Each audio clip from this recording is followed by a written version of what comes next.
Welcome to the Big Week in Gaming podcast. And what do you know? It's been a big week in gaming. I'm Intergot for episode 81 on Sunday, the 22nd of May, 2022. In this week's show, we'll be discussing Sony gives us a sneak peek at a new PS Plus library. Ubisoft Plus is coming soon to PlayStation. Action RPG GreedFall is getting an unexpected prequel, and cosmic horror soulslike Hellpoint is going next gen. Shut up! Bigwig's on the radio! Shut up! It's gaming focused audio! As usual, we're joined by Mike. Hey. And as always, we're joined by Swinny. You know, I Except wonder, once. why does he get first billing? Well, it's just left to right for me. Like I say my name first and then just go left to right. Is that okay with you? Yeah, that's fine. I was just wondering. Did you even say Intergot this week? Yeah, didn't I? I think just so. read the script. No. Usually if you change it, like he wrote sneak peek. Yeah, and that's exactly you did what well. I said. You did so well. I'm like, is that going to catch him? Is that going to catch I him? like the games you're playing that you're fucking putting that in there. It's not about games. It's about, does he actually, like, do you pre-read that or do you just say it on... No, I said it live. I didn't pre-read that one. I usually pre-read a bit of it because the way you write things and then the way that I say it is like somewhat different. As always, find our links in the description or go to bigwigpod.com. This week, we'll have a proper show. We have a proper intro this week after my stuff up of last week. I have That's changed right. my process. You only missed Mike doing his best Intergot impression. And Yeah, I know. I do have the footage though of like the start bit, so I don't know where just we'd not the even put same. that. It's not the same. Put that on the Patreon. It's on the Patreon. That'll be the DVD extras when we release a special old school DVD of it. Hey, Nice. there was a certain band. Well, I'm not going to say what band because I don't want to dox you. I can't find the DVD of it. You know the band? How is a band doxing someone? Yeah, I know. Well, because people can look the band up and they can find your name or something. I don't know. So the band used to be in. I can't okay. for the life Okay, of me that's find doxing the a little copy bit. of the DVD that I had. You had a DVD? Yeah, I had a DVD that I was trying to find. You had a DVD Yeah. of what? Of the You know band? what's- Of his band, yeah. And I had a bunch of his songs and shit. Yeah, so we had a demo, but the funny Yeah. thing is the demo used to be available on MySpace, because MySpace, as you know, after MySpace died off, it became mainly just a thing that bands made sure they had so they could just link to it. But since they lost in a server transition, they lost all the hosted files and everything. That's been wiped from the internet, so there's no proof of it anymore. Oh, Dang that it. sucks. Speaking More of sad which, than- yeah. like Swinny and I were also in a band, and that drummer of said band reached out to me on Facebook. Now I have an active Facebook, but when I say active, it's like an active one that I never check. It's like literally every 6 months I'll check it. And he'd messaged me like 5 months ago going, I was listening to one of the songs that we wrote. He's like, I'm listening to the song. Yeah, it's really good. You know, and I actually, I don't know if you've done this, Swinny, but I've listened to our old songs from like 15 years ago now. And I'm like, I kind of was expecting it to be super cringe, to be perfectly honest. And I went back and listened. I'm like, this is actually okay. I'm like, this is not bad. No, some of those songs, Yeah. those like rough demo recordings, there was no bass or anything. Yeah, they were pretty good. Like I haven't in a long time, but there was a while after that. I'm like, oh, I'll just chuck it randomly on a mix CD, and it'll come up and it'll be a bit of a nostalgia hit, you know. Yeah. So I'm looking forward to it even further in time to listen back. And I'm like, oh, that's kind of crazy. Anyway, enough of you two. You've got some hype this week, Swinny? I do. I have hype. There's an upcoming special feature that Mike is working on. What? He doesn't know about it yet, but I'm announcing it now on the show, so he's committed to it. What is he working on? I don't know what it is, but all I know, it's going to be off the charts, isn't it, Mike? It's going to be off the chain. Yeah, What Mike's special feature you're working on. Off the Mike's chain. Mike's preparing something big for the show. What Yes. is it? I don't It's know what Big it Wig is, Mike. But okay. It's a special feature that, maybe a video feature, may not. Well, I don't know, but it's just something that if I say it now, Something he has to do it. creative. He has Something to do creative. it on the show. And he's no selling. I in honestly here. have He's no just idea being what they're silent. talking about.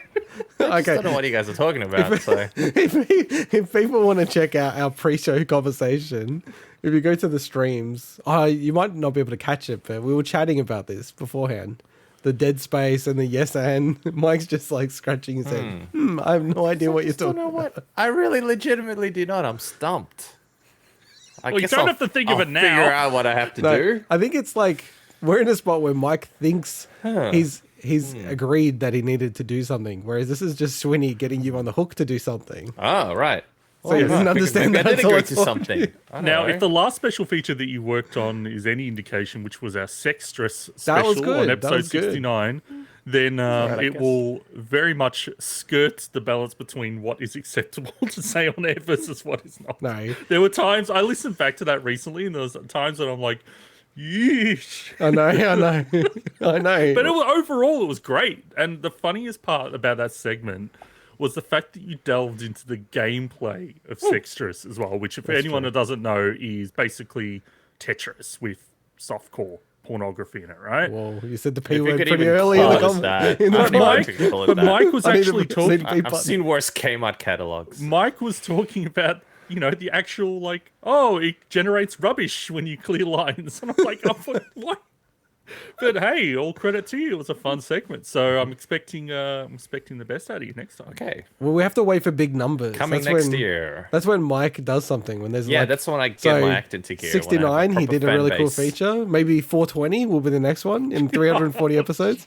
Yep. Then episode 666, episode Yep. maybe 911.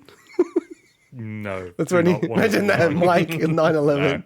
No, that's beyond the realms of what Mike would do. And Swinny, this week we got wrapped up in some tea spilling, some beef. Some beef, yeah. So we did our feature, which I had a lot of fun doing because it's a great story about Duke Nukem Forever and the 2001 prototype that the build that leaked, and it was actually a big story, in that week. A lot of podcasts and everything talking about it, and we actually had Scott Miller, the RPG founder and one of the key people behind 3D Realms, especially at the time, respond to us to basically, we'd used a title that was very clickbaity, but I didn't think was incorrect. But when I reread it back, I'm like, okay, something along the lines of the build is leaked and the creators aren't happy about it. I think it's okay. I think it's to me, clickbait is where you put something out there. Like I see it all the time. 10 hottest babes or whatever. You click it and then there's no 10 hottest babes. It's nothing. No, I right? think that's clickbait can clickbait. still No, that's be- clickbait. It's when you don't deliver. It's like you got to entice someone and it's a little bit not, but you're still getting something out of it. I think this could fall under the realm of clickbait. So You can still, yeah. So I think it was perhaps didn't tell clearly, tell the story up front about what it was. It was more about the fact that, the two creators, Scott Miller and George Brassard, that, obviously there's old wounds there, and this brought it back up, and because we talked about the interactions between them two. So Scott Miller actually, commented on our video, and which is, basically to really say, cool. say with a smiley face that he's not unhappy about it leaking. Yeah. So we decided we'd just update the title a bit just to say that it reignited their beef. So, which I think is accurate. Which I think that's kind of definitely accurate. reframes his comment because he made the comment pre-title change, so you could almost go that. But we take feedback. We take feedback to. No, we do. To heart. We're not always going to go into action because sometimes there's feedback that is just Wrong. We don't agree with. wrong, Yeah. completely wrong. all But I this can was say not is- that case. I'm, the fact that Duke Nukem was one of my favorite childhood games, and the fact that he reached out and we had some sort of a contact with him, it's amazing. I feel very humbled. And might I remind you guys of the awesome story when I had the game when I was 13, but you had to be 15 to buy it. And I had to go call up to get the adult patch sent by a floppy disk. From the distributor in New Zealand. I still can't believe they did that. That's all. Yeah. I wish you could So- find that floppy disk. That'd be cool. There's no way in hell I'd find it. So yeah, again, I feel really humbled. It's awesome to be able to have someone, one of your childhood heroes in many ways. Dude, he named Duke Nukem. I And think it's nuts. It's It awesome. also lines into Swinny how I was saying, we've got to be conscious that because it's weird. Like we'll do this podcast, we're very honest and upfront, and like because As we should is, be. this is just fun for us, right? It's not serious. But it's sort of like, sometimes people do actually tune in to listen, and we're talking about them. Yeah, but you can't. We literally said that just a few days before back this and Scott Miller whatnot. thing. You gotta, it's you gotta be fine. honest about it. I think you have to be really honest. No, it's And fine. It's not It's always going to fine. be positive. In this case, I think we were, it was mixed things, but I think we were pretty positive about what we saw with the demo. Disappointed that it didn't come out. It's not so much the demo. It's more you've got to make sure. And I don't think this was the case in this segment. I thought we covered it quite well. But Yeah, I think it's fun. especially when there's a lot that people you don't know, and a lot of information that's not publicly available, especially when it comes to the game development, not making assumptions and things, and being. It's not about being careful with your words. It's about being smart, especially when you are broadcasting out. So being smart, can't do that. and there's times when that's going to come back to bite us in the ass. And but I think overall, I think we do a pretty good job of balancing honesty alongside, being Critical. diplomatic, so Yeah, diplomatic. And let's continue the honesty streak. We have some corrections. These look like Swinny corrections. these are because I'm generally the person Come correcting myself. So I basically when I was that's talking wrong. about Aiden Chronicle Rising last week, because I was looking at the listing of the developer on True Achievements when I noted the fact that it was Rabbit and Bear. What are you doing? Rabbit and Bear developed the game. That is actually not the case. They obviously assisted in development, but the game, Aiden Chronicle Rising, was actually developed by Natsumi Atari. So I just wanted to correct that is actually the studio behind the development of the game, whereas Rabbit and Bear are the ones working primarily on the 100 Heroes. That's the Kickstarter game.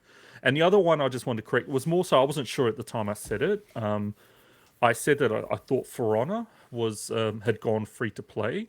It is still not free to play, but the reason why I was confused is because they constantly have like free weekends with that game all the time. yes, Where it's like, they I'll do. play For Honor for free this week.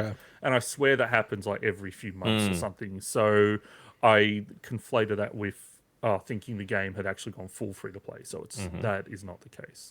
So. Okay. Cool. And we have a question. This is a segment that we've been trying to kill for a while, and then you guys keep resurrecting it.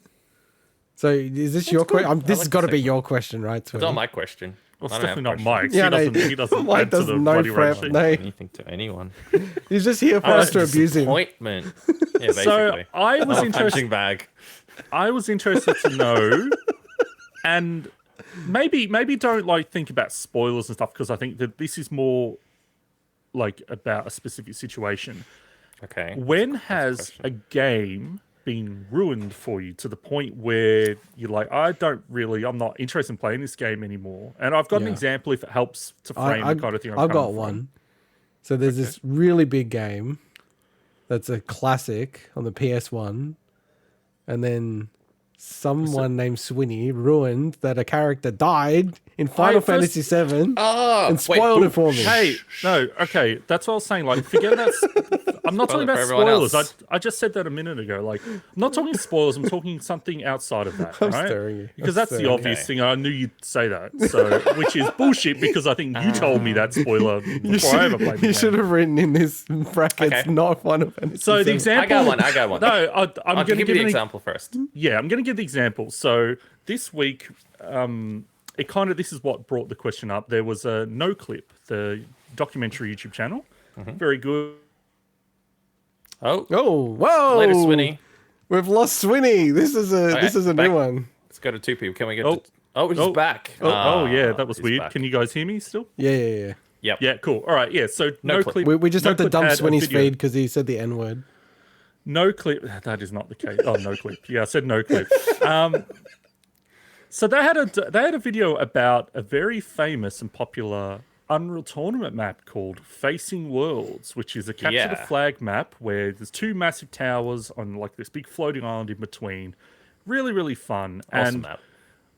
the unfortunate thing is we played that so much together with all our friends when we were younger that We did. somebody realized in our friends group, or they saw it on the internet or whatever, that there's an item or a weapon called the translocator in Unreal Tournament, which can shoot something and then you teleport to where the disc lands. And when you combine that with, I think it's called the impact hammer, which is like a melee weapon, you could shoot the translator up, use the impact hammer to launch the disc all the way into the enemy's base to where the flag is, and bang, instantly got their flag.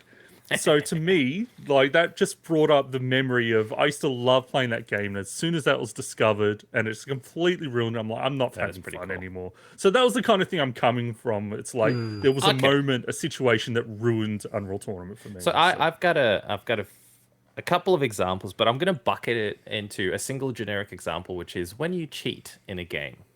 So remember, for example, when I was playing, what was it, Fallout? Well, one of the games where I said, oh, I wonder if I should use the console to just give myself the full stats. I'm not going to totally cheat. I'm not going to get all the perks and everything. I'm just going to max out all my stats. Just makes the game boring. I feel like it's applicable to any of those games. The moment you cheat a little too much, or you have too much of an advantage, you lose interest in playing the game. Skyrim was the same. The moment I found out you can effectively become invincible by using smithing to create the most, super OP armor in the entire game and super OP weapons that take everything down in 2 hits, it kind of just ruins the game. It just doesn't have that fun anymore. So you're your own worst enemy. I've ruined multiple games for myself by cheating and then realizing there's no point playing the game now. It's not fun anymore, and then I have to put the game down. And I've done that with a few games. So that's my ruining. It's a good. What's yours, It's a good question. I can't actually think of many games that fall into this category. I'm more just like when they change the game or the dynamics of a game, like multiplayer games. It kind of annoys me sometimes. But I'll say this one. It's different field. So this is in TV.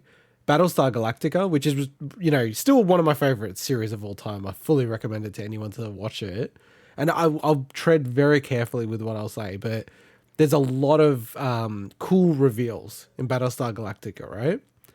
And my thought was that this was all mapped out and planned out, all the twists and turns, right, in the series. And then I got so obsessed about the show. I've watched it like 3 times, the whole thing from start to finish. And I started listening to the behind the scenes stuff. And the guy who made the show, Ronald D. Moore, was like, oh, yeah, with all those twists and turns, we just put it all in a hat and just picked out names and we go, oh, yeah, that sounds good. I'm like, what?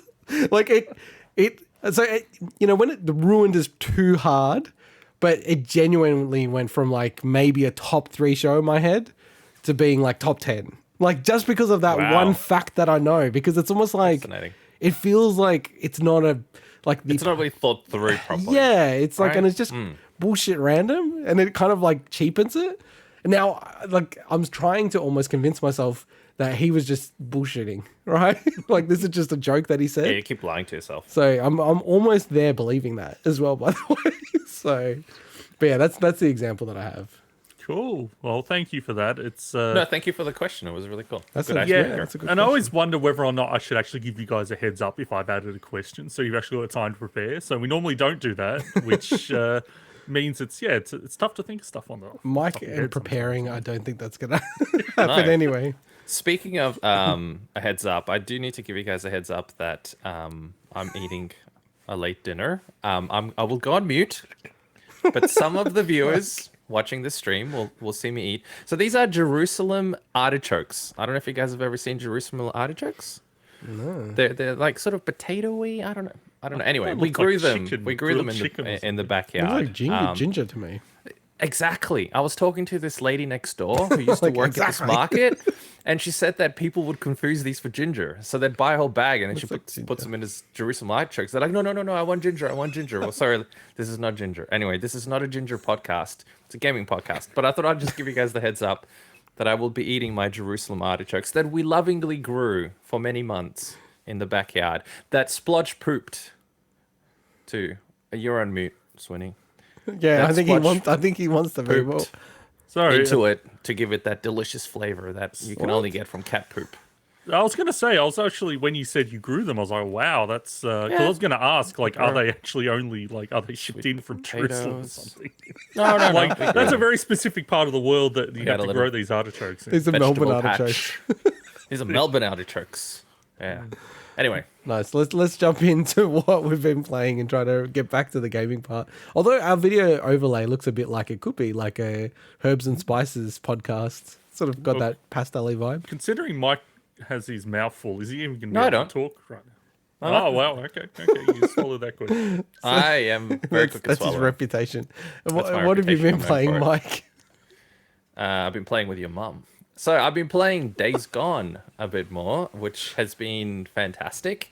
I really think it's a bit of an underrated gem. I mean, Yeah. I know it's got some loving, but I don't think it's got the loving it deserves. It's not a perfect game by any means, but I think it's a fantastic game for its genre. Having heaps of fun. I got to the parts that you were talking about with the cool hordes. There's certain things that are a little repetitive, but all in all, really solid, really cool gameplay loop. Highly recommended. Given that it's technically free if you have a PS5.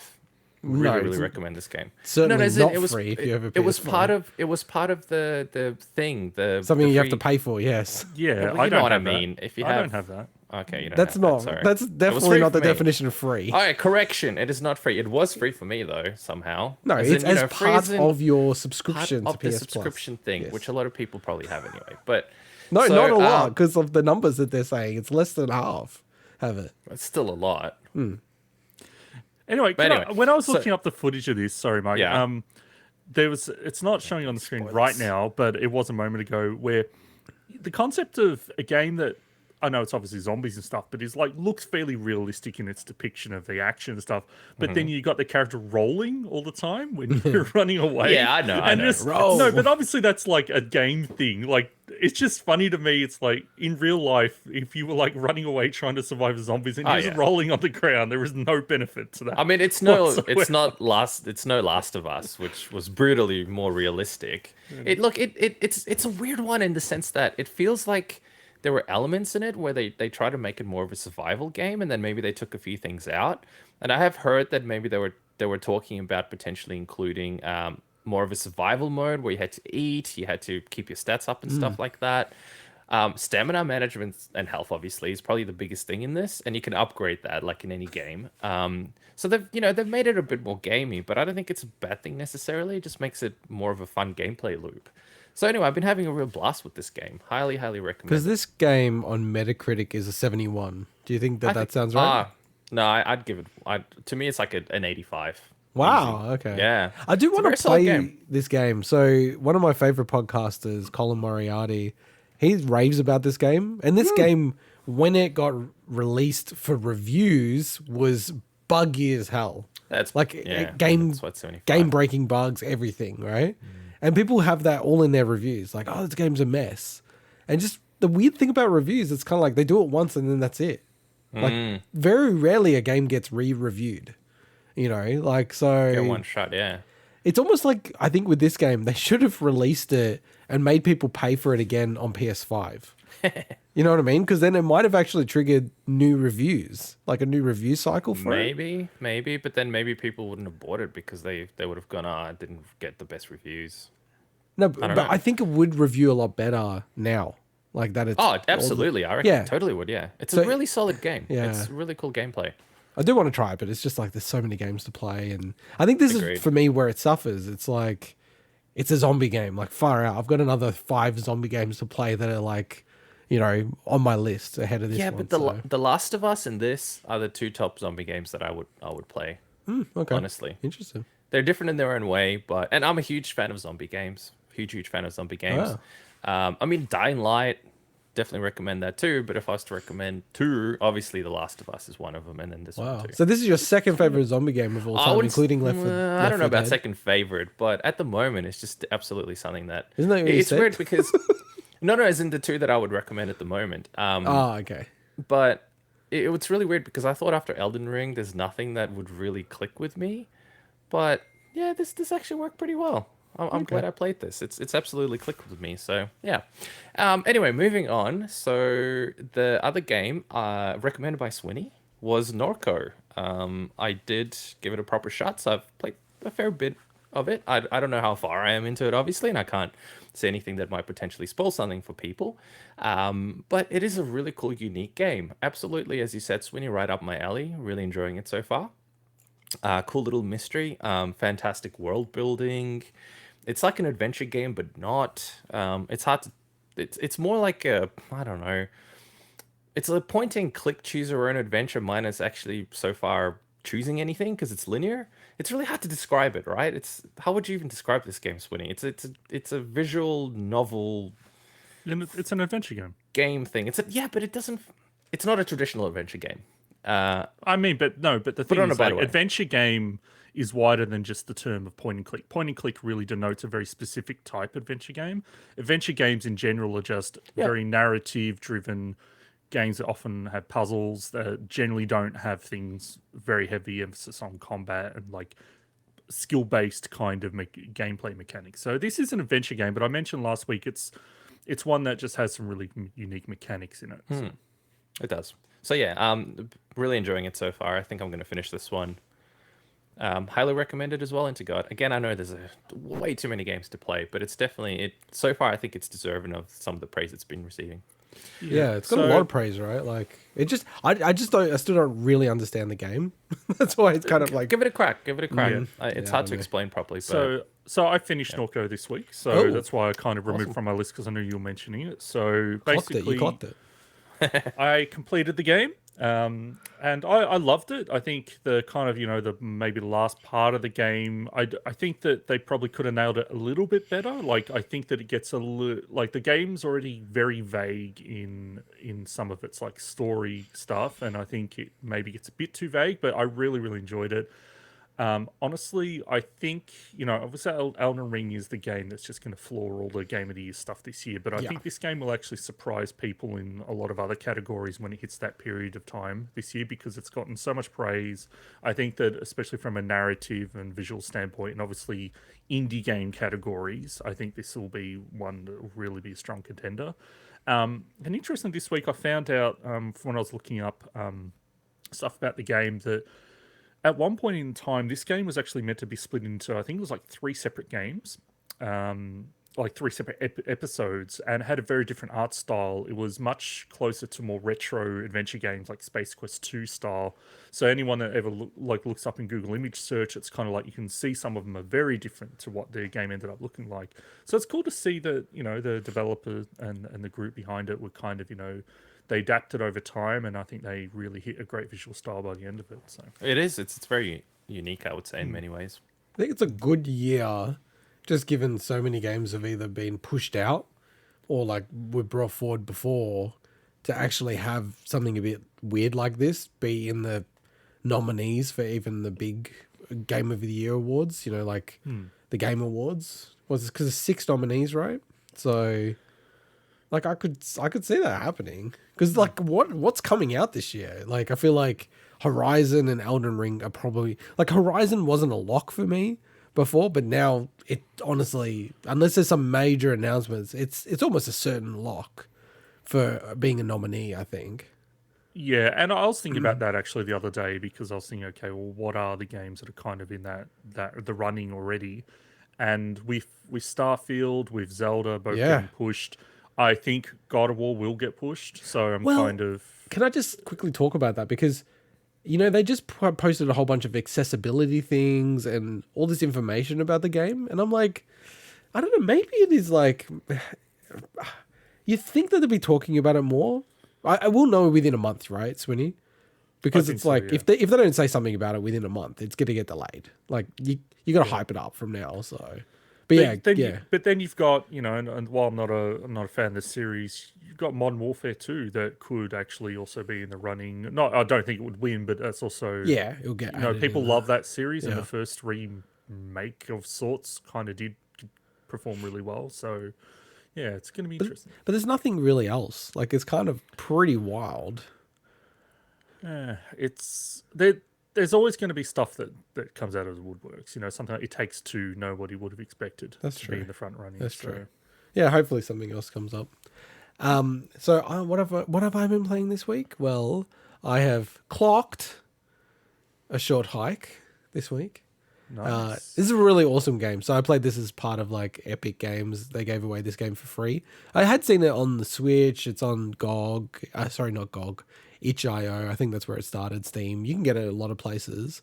And yeah, I think this game lives up to the hype that it had for it. Like when it was released a few years ago.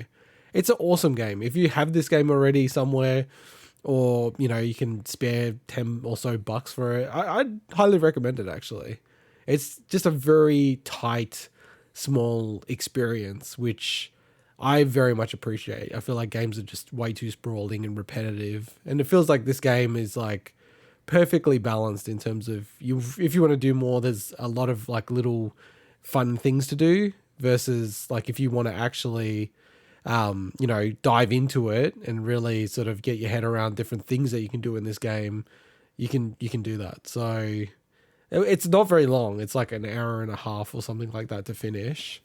And I think maybe my guess would be about 3 to 4 hours if you wanted to do everything in this game. And I love the art style. Like it's probably not coming quite through with what you can see here, but when I played it, I've got it on my big monitor, and it's just like massive chunky pixels.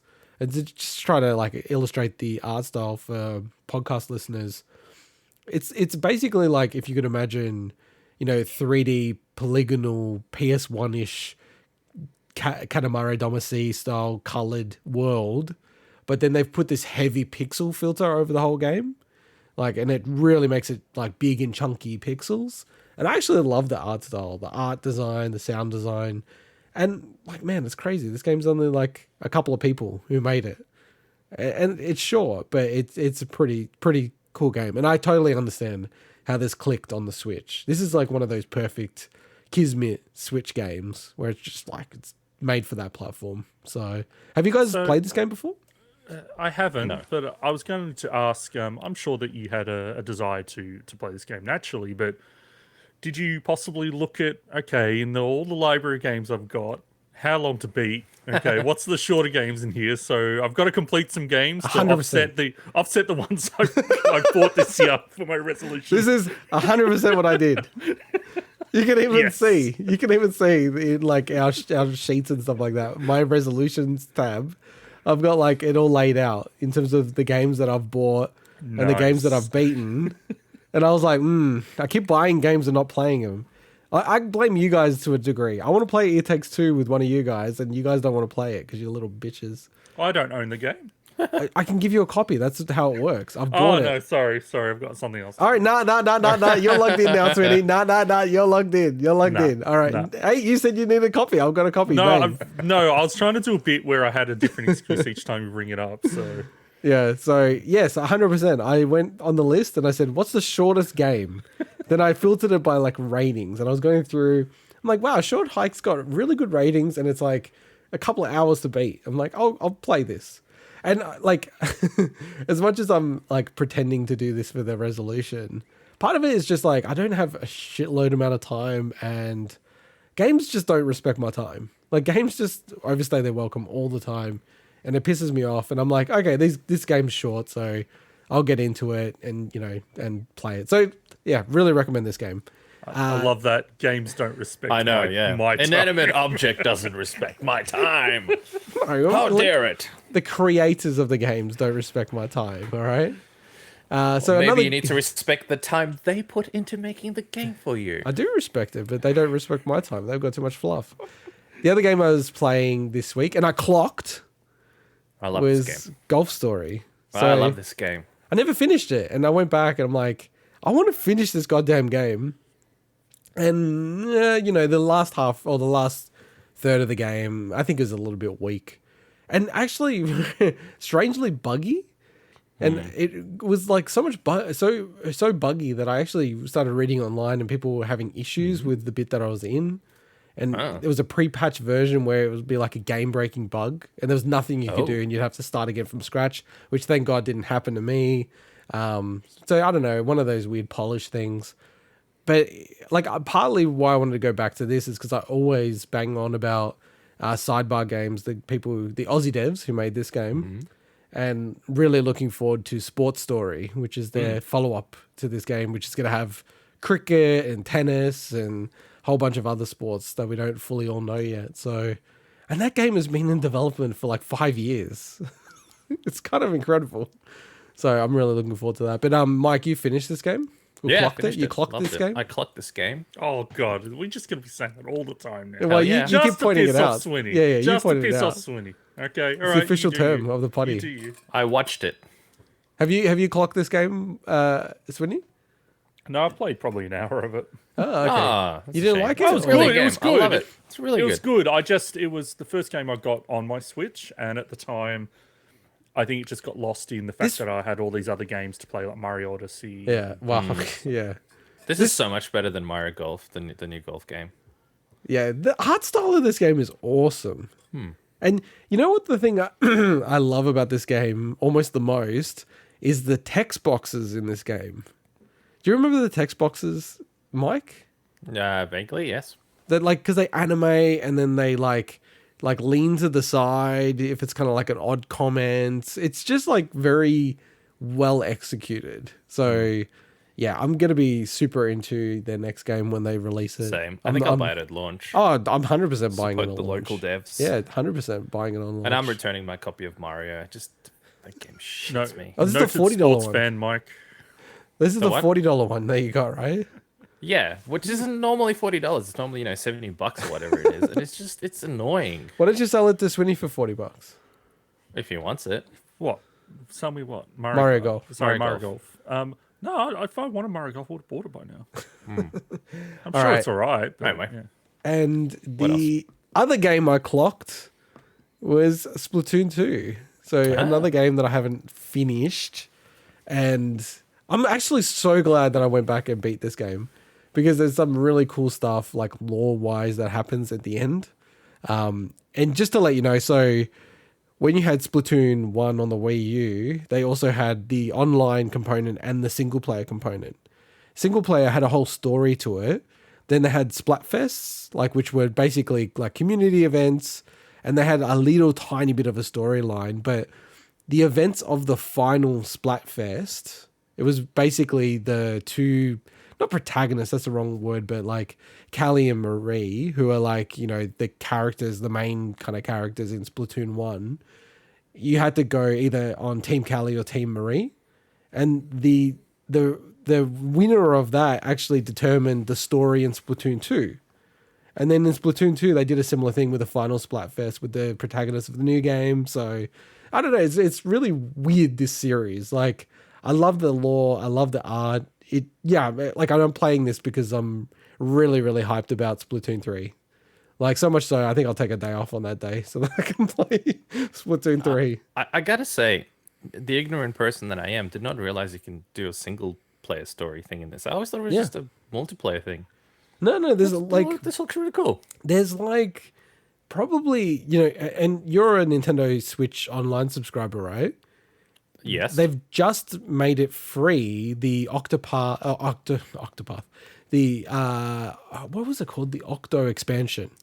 So So, that's if you're the expansion pack, though. oh, is it? Okay, yeah. Which Mike is? I'm Which fairly Mike certain is? all the No, DLCs. Yeah. You're 100% right, Swinny. Yeah. It's the expansion pack version of the Nintendo Switch Online. So there's about 10 hours worth of single player content in this game. And it's really cool. Like it uses like the mechanics of each of the weapons and everything like that. It's definitely beefed up a bit more compared to Splatoon 1. Splatoon 1 very much felt like this is a way to train people into how to use these weapons, whereas I think they've lent in a little bit more in Splatoon 2. Yeah, I really enjoy it. I think it's really awesome. And then the other game that I started for some reason, given that I've got all these other games that I'm playing, was Ori and the Will of the Wisps. Just because I love the Blind Forest so much, clocked that game, and wanted to loop back and finally play this game. And yeah, like is it a criticism to kind of go, it just feels like more of the same?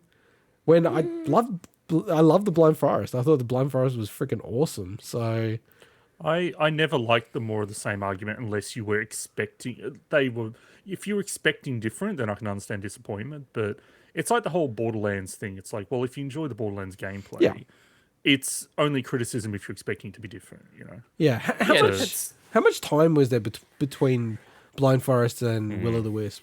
It's like 3 years, I guess, or something like that. Yeah, decent amount of time. Yeah. Yeah, I think that's enough. I feel like because I played it a couple of years ago, I think, and then even last year I think it was, and even then it was like enough time. I'm like, oh yeah, I can get back into this. Now I want to say something, and I'm so fucking sick of Microsoft. Fuck you, Microsoft. This is a very standard controller. It's called a DualShock 4. Yes. I should be able to play this fucking game, Ori and the Will and the Wisps, using this very popular controller. 30% of PC players use this as a controller. I can't use this when playing this game unless I use a third-party software to trick the game to think I'm using an Xbox controller. That's unacceptable. That's bullshit. And they're on my blacklist now. I'm not gonna subscribe to Game Pass again. Okay. What about Windows? Sneezed mid-rant. Oh, it's a sneezy rant. Sneezy rant. No, Sorry, I'm not gonna sneezed. get Game Pass again. Fuck Game Pass, right? But what about, I don't know, Windows? Or something? Nah, like Windows is fine. What? Why? What do you mean, why? You gotta This is from the blacklist- most inconsistent person in the history of man. Well, He's a man of principle. What are you talking Man about? of it's not Game Pass that dictates It the is. controller It is. schemes. No, it is because Will of the Wisp, you can use a DualShock if you've installed it for Steam, but you can't use it if you use the Microsoft Store. I believe or- that's to do. It doesn't Steam have an overlay? Yeah, that kind of like everything makes it does. so Like everything does. I play a short hike was made by like 3 people, and it shows the actual DualShock symbols in that game, like correct symbols, and then you can actually go into the options, and it says you are using a DualShock controller. That was like 3 people who made that game. It's bullshit, man. It's like it's so anti-consumer and anti-fucking like player. But anyway, this game's a really great game. I feel bad for Moon Studio. Good to know. Fuck you, Phil. I think that's almost like it feels like you should be slamming Moon Studio, not Microsoft. No, because they're not the publisher. It's Microsoft doing this bullshit stuff of you have to have X input instead of D input. That's like, I know the actual technical problem with it, but it's fucking bullshit. It's a goddamn controller. Just make it work. Like, I can live with this stupid, like, press the A button, and it's actually the X button or cross as it's meant to be. All right, sorry for reigniting the sneezy rant. But, like, I can live with the dumb Xbox button layout, right? But the fact that I couldn't even use it, like, it stopped working, like, midway in the game, I'm like, what the fuck? I Googled it, and people are like, oh, yeah, if you do it through Game Pass, it won't work properly. I'm like, why? That's just bullshit. Why? There's no reason. There's no technical reason. It's fucking bullshit. But yeah, really enjoying this game. It's a really great game. Cool. So my turn, is it? So I clocked 3 games, boys. That's a record for me. That's usually like a year. It's work Well for me. done. I'll. Are you proud of me, Dad? I'll make you pick a pixel art medal and mail it to you in the mail. What a prick. No, well done. It's for a man with very little time on his hands. You did the work. You put in the work. A bunch of kids. So, before I get into games I've been playing, I just want to ask if you guys have seen. It's been for a few weeks now, but I've forgotten about it. What Donut King is doing in Australia? No. So yes, the PlayStation thing. Yeah, they've got a promotion yeah. for I PlayStation. saw that. But it's And the I wrong felt- colors, man. Tempted to buy donuts, but I'm too big for that. Well, the thing is, it's like, yeah, I'm not going to buy donuts just for this fact, but I'm like, man, like, what it is, they've got you can win a PlayStation 5, but they've got the donuts in the shape of the PlayStation symbols, Yeah, which the I think symbols. Yeah, it's it's really like cool. it's those cool kind of idea. like branded promotions that I think sometimes I don't know if it's a winner in terms of the bottom line, but I think it's just a winner in terms of I look at it, I'm like, yeah, that makes sense. That's cool. I think it makes good sense. I mean, from a marketing perspective, I think it's awesome. Love it. I remember walking past and think this is really cool. From a should fat nerds be eating more donuts? Probably not. Well, they're Well, getting their look, demos right. I would say that it's probably a good target audience for them. Yeah, exactly. To Oh, target. it's perfect. They should go Pizza Absolutely Hut. perfect. Don't like you. Yeah, Pizza Hut, any of those. Absolutely. Soft It's drinks. brilliant. I'm just thinking, maybe people shouldn't be encouraged to eat more of that shit. And they should be encouraged to gamble as well with the donuts. And gamble. Man, Australia, anyway, I'm not going to go into that. Yeah, that's- Australia is we could- crazy when it comes to gambling. We could do a What the special hell, man? episode on gambling advertisements in We're just Australia. It's reeling insane. in Mike. It is absolutely insane. Anyway, I'm not going to got a go off big one. topic like I normally do. Please, Swinny, continue with the games you've been playing. Yeah, so I've been playing a fucking shitload of games this week. okay. Like, I kind of just went That's wild. different for you. No, Yeah. more than normal. More than what? So first the of all, heck? I started a new RPG yesterday. One finished guess, it? who's the publisher of this RPG? Kemco. Konami. And and who's the developer of this RPG? what I've was the forgotten the name of names that of the company developers. again? I was hoping you remember. We still have 2 hours. bloody- Maybe continue and I'll try to remember. Frickin' So, well, I wasn't going to talk about this game very long. I was just going to say that yes, I did start a new Kemco RPG Star something? developed by A-Team? shut up, Mike. That's developed by EXE Create. Oh, XC Create. Yeah, Yeah, that- shit. yeah. That's All the right. one I should have said. Anyway, so that I'm not going to talk about that this week. What game? What's the name of the game? In Infinite Links, I think. So yeah. Infinite Links. Links is Anyway, in the cat, I have or shut Links up, is in... shut up, Mike. I've been Yeah, playing Link. a shitload of Game Pass games. Like I looked at, I'm like, I'm gonna catch up this week. That's what I said at the start of the week. I didn't catch up, but I got damn close. I got like 10 games away because they just went and announced another 9 games. Like, oh my god.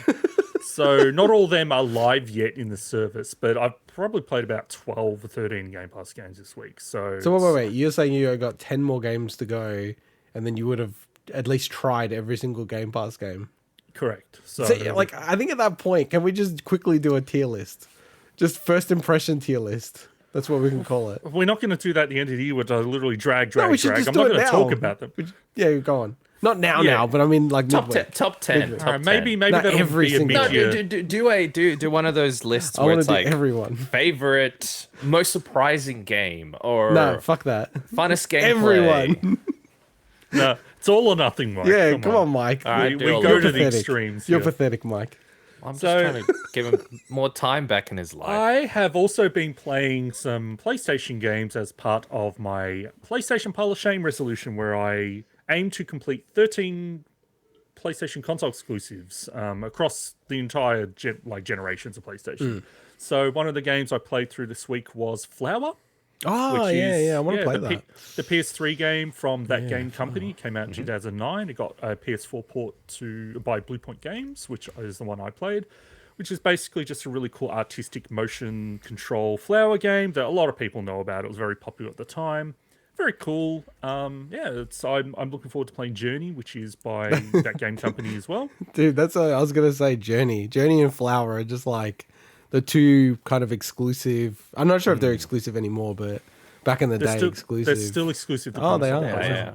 But the thing is, that game company got me looking at what are they doing these days? Because since Journey's been it's been a while, and I know that there's like whatever. But the last game they put out was a game called Sky Children of the Light, which seems to have won a bunch of awards, but it was a mobile game, and I'm thinking, man, that is The Switch game. And it got a port to Switch as well. So I'm just looking at, man, they were on the trajectory of like they could have been a huge. They were already a big name in the industry, but that game company just feels like they've gone into obscurity since Journey. Like it just Yeah. feels like for a company that gone on that kind of from strength to strength. What a weird thing for them to go. I'm sure it's a good game. I haven't played Sky, but anyway. But And- like just to probe this though, I can totally understand how a decision like this was made, right? Because you've done Journey, so you've done Flow, because Flow, like I know about Yep. Flow as well, right? Flow, Flower, Journey, all like critically acclaimed, big name, like probably some money behind them then, right? And then that's 2012, right? 2012, you got to cast your mind back. That's like 10 years ago. Everyone in their dog's like, apps, games, that's the future. PlayStation 4 is not going to work. Like, that's what people were saying back then, right? So I could kind of get the logic of like, let's put all of our effort into making like an awesome iPhone game. And it's a shame in retrospect, right? And again, like it may be a fantastic game. I don't know, but it just seemed like they were going to be one of those strong like indie game developers, that just would. Yeah. But anyway, 82. That game got 82 out of 100 on Metacritic for the Switch.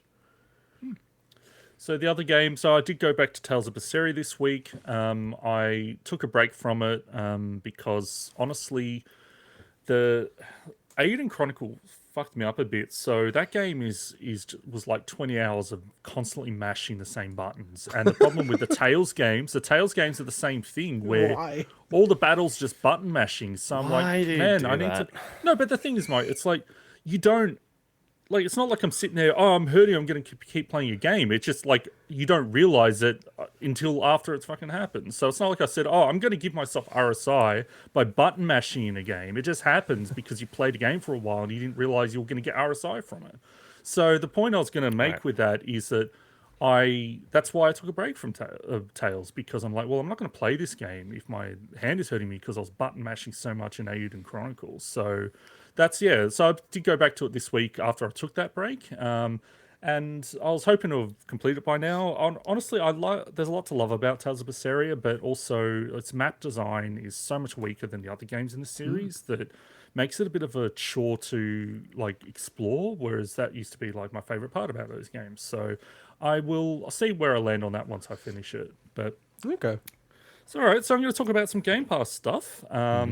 So last week I think you said got that on my quest to play every Game Pass game available. That is not what I'm attempting to do because that would probably be impossible. I'm attempting to play all the games that are added in 2022. That's the actual resolution. So See, I thought you were 10 games away from playing like every game that's everything in available the right catalog. now. No. So every single game that's available that's added to the service in 2022. Yeah. Okay. So there's been like 60 games added in. Sure.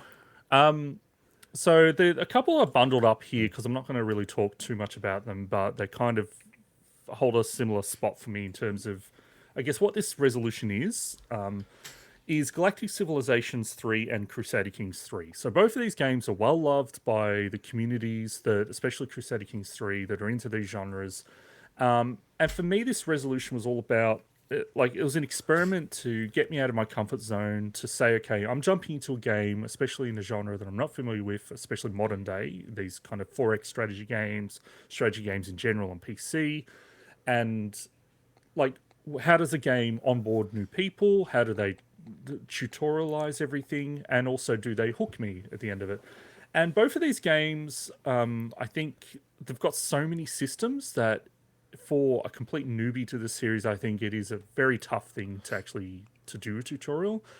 But I got through them, and the whole thing is I knew by the end of the tutorial that I probably wasn't going to play more because I'm like, look, I see the mechanics of this game. It hasn't hooked me enough.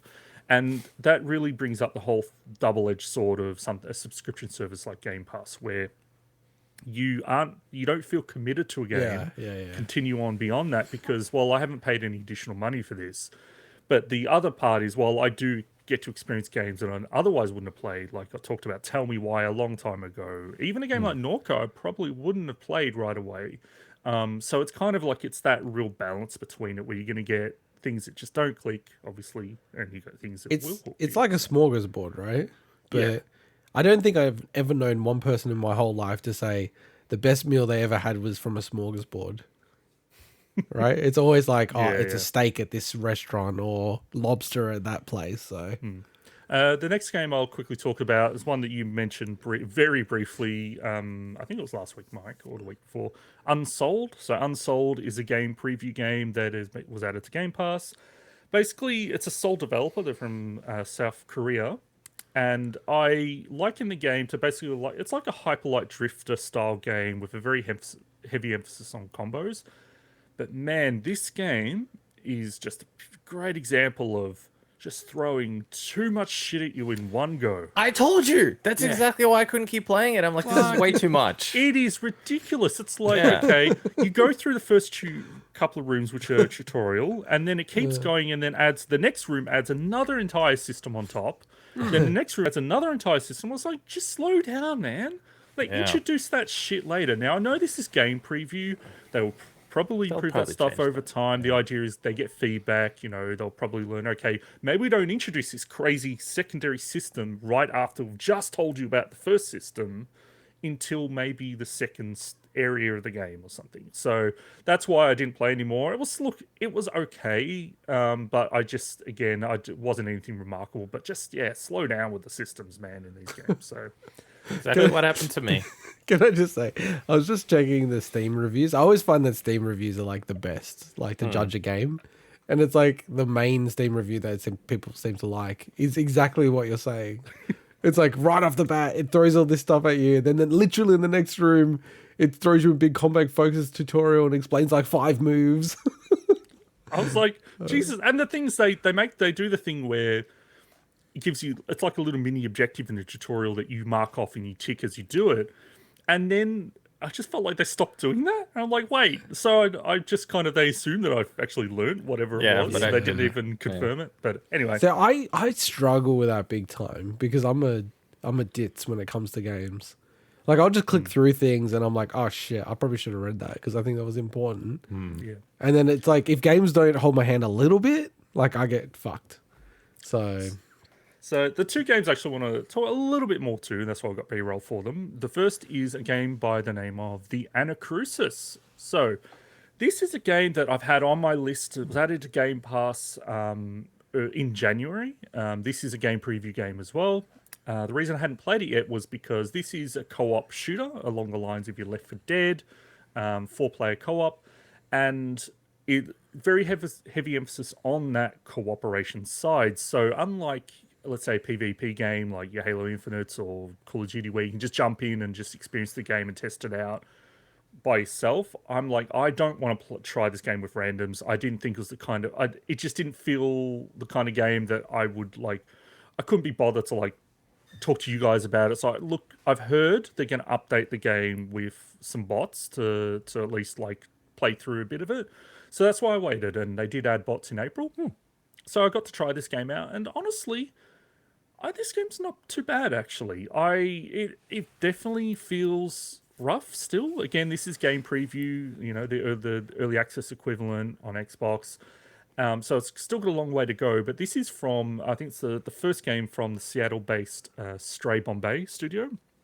And they're made up of 2 developers. From one of them is from Valve, so they worked on Portal, Half-Life, and Left 4 Dead, as you know, you can see the pedigree with that. And I think the other person was from Riot Games. And it's got a very unique kind of almost like 60s, 70s vibe to it visually on a spaceship. And one that I thought was quite cool, but it's definitely not going to be everyone's thing. Like, I could see people looking at this game, especially in the marketing materials and trailers they had when they announced this. It's been like, yeah, that game doesn't look that great. But I think it's all okay. I think, for instance, like, I think it needs a proper melee ability. It's currently got like a little force pushback thing when you click the stick in to push the zombies and waves away. I think it needs a proper melee, stuff like that. But yeah, look, I think it's something, you know, that if you get together some mates will probably be a bit of fun, but I don't think it'll probably last you that long. But probably my favorite thing about it is, I don't know if you guys remember, but in Left 4 Dead, I'm not sure if Back 4 Blood has it as well, but there's moments where you will have to like set off a switch and you know waves of enemies are going to come and you got to kind of like bunker down. That does this game does this as well, but when they do that, it's like plays like disco music. So I thought that was really, really fun. So I like the vibe, really good use of color in this game. But yeah, that's the Anacrusis. I like the sort of marketing element of this game. I remember when this was announced, it was like last year, wasn't it, or something? I think fairly certain it was last year, or is it maybe at the tail end of the year before? I have a feeling this might have been like a Game Awards or kind of like one of the Jeff Keighley We definitely shows spoke about it. It might have been Mike and I, like not last year's one, but the one prior to that or something. I remember seeing the art and the design of it, and I'm like, oh, it looks really, really cool. Like the style of it, but it just doesn't look like they have the budget to, you know, execute, I guess, what they exactly want potentially. Yeah, it'll be interesting. Like, obviously, this is Game Pass, so hopefully they got a good amount of money to keep it going for a while. But I mean, this game, no one talks about it, so I hope that when it eventually goes to a full release, that maybe it clicks with certain community and it might get a bit of interest. So. That's true. And the last game I'll talk about is Life is Strange: True Colors. So this is one that was added a little bit ago to Game Pass, but I've been holding off for a while because I wanted to give a decent shot at it. And unfortunately, I didn't actually get a lot of time with this game, but I've enough that I feel that I can talk to it. So for anyone who doesn't know, Life is Strange is a narrative adventure game, very much, I think, almost like the modern day choose your own adventures in terms of games. And I think anyone that's watched trailers for Life is Strange games, whether or not it was the first two and their offshoots and all that stuff, and this game, I think they'll know whether or not the game's for them straight away by watching that stuff. Very much about, conversations, decision making. Very like this game is set in like a small Colorado town that just seems like the most impossibly hipster town ever. Like every single store is like, okay, it's a record store, it's this crystal store, it's something. I'm like, it feels very, honestly, feels very inauthentic in that regards. But I've never been to Colorado. Maybe there's towns there that are like that. But look, I think this game's pretty alright.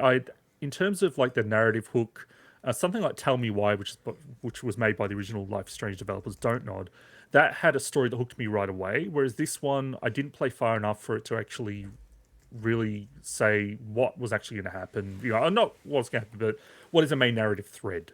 So I think I'll probably play it a little bit more to see if that hooks me. But there's like some things about this game. This game actually, I think, looks absolutely gorgeous. It's a huge step up from the original Life is Strange games in terms of just visuals and mocap and everything like that.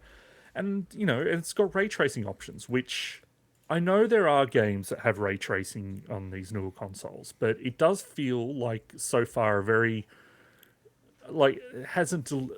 new consoles haven't delivered on that promise as much as you would have wanted them to by now. And I was thinking of the games that, in that regard, a game like, I know Hitman 3 is meant to have it, Stalker 2 will have it, the new Cyberpunk update apparently has it, but there's so many games where I would have expected it to be there and it's just not there. So we'll see. Look, we'll see where we are 2 years' time with that stuff. Hopefully that's more standard, or maybe at that point the shine has worn off and people don't care, and it's not worth the hit on the performance, So I feel like ray tracing is the biggest like hype BS. Like, I don't know. I don't see many like games like when they use it. I've switched back and forth in lots of games where it has ray tracing and not. I'm like, yeah, I can tell, but it's not blowing me away like other generation jumps. When we went to 360, I was like, whoa, this looks crazy. Well, yeah, like something like Call of the Sea, that was huge, but also I think they did so much more, because I played it on the Xbox One X and then went to the Xbox Series X, and I think they changed a lot of stuff visually about that. It wasn't just the ray tracing that made it look great. But yeah, so I have been meaning to try out Cyberpunk, but I'm kind of still waiting for that new DLC. So. And Life is Strange, that stays with Square Enix. Yes. Deck 9 didn't get sold to Embracer, is that correct?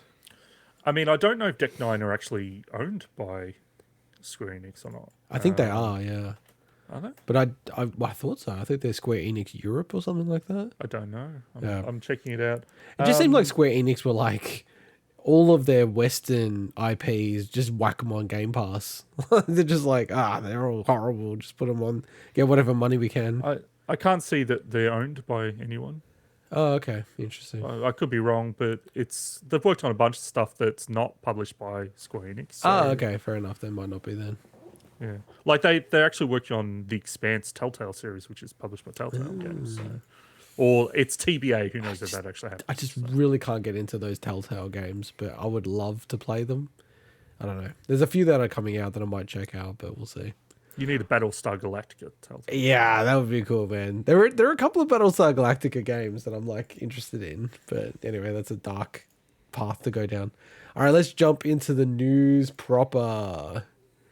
Sony have finally revealed their first list of games in their PS Plus subscription service, and that will include a lineup of Ubisoft classics. The list includes a mix of PS5, PS4, PS2, PS1, PSP games across different tiers. Once again, PS3 games and streaming will not be available here in Australia down under. We don't have good enough internet. Damn you, bloody Liberal government. We kicked you out finally after 9 years for the NBN, you bastards. Launch dates for the new subscription services. In Asia, May 24th, which is only a couple of days from now. Japan, June 2nd. North and South America, June 13. And of course, Australia's last. And Europe and New Zealand in June 23. So we'll bring up the library. But I got to say, boys, when I saw the library of games that are coming out, I'm like, this is pretty decent.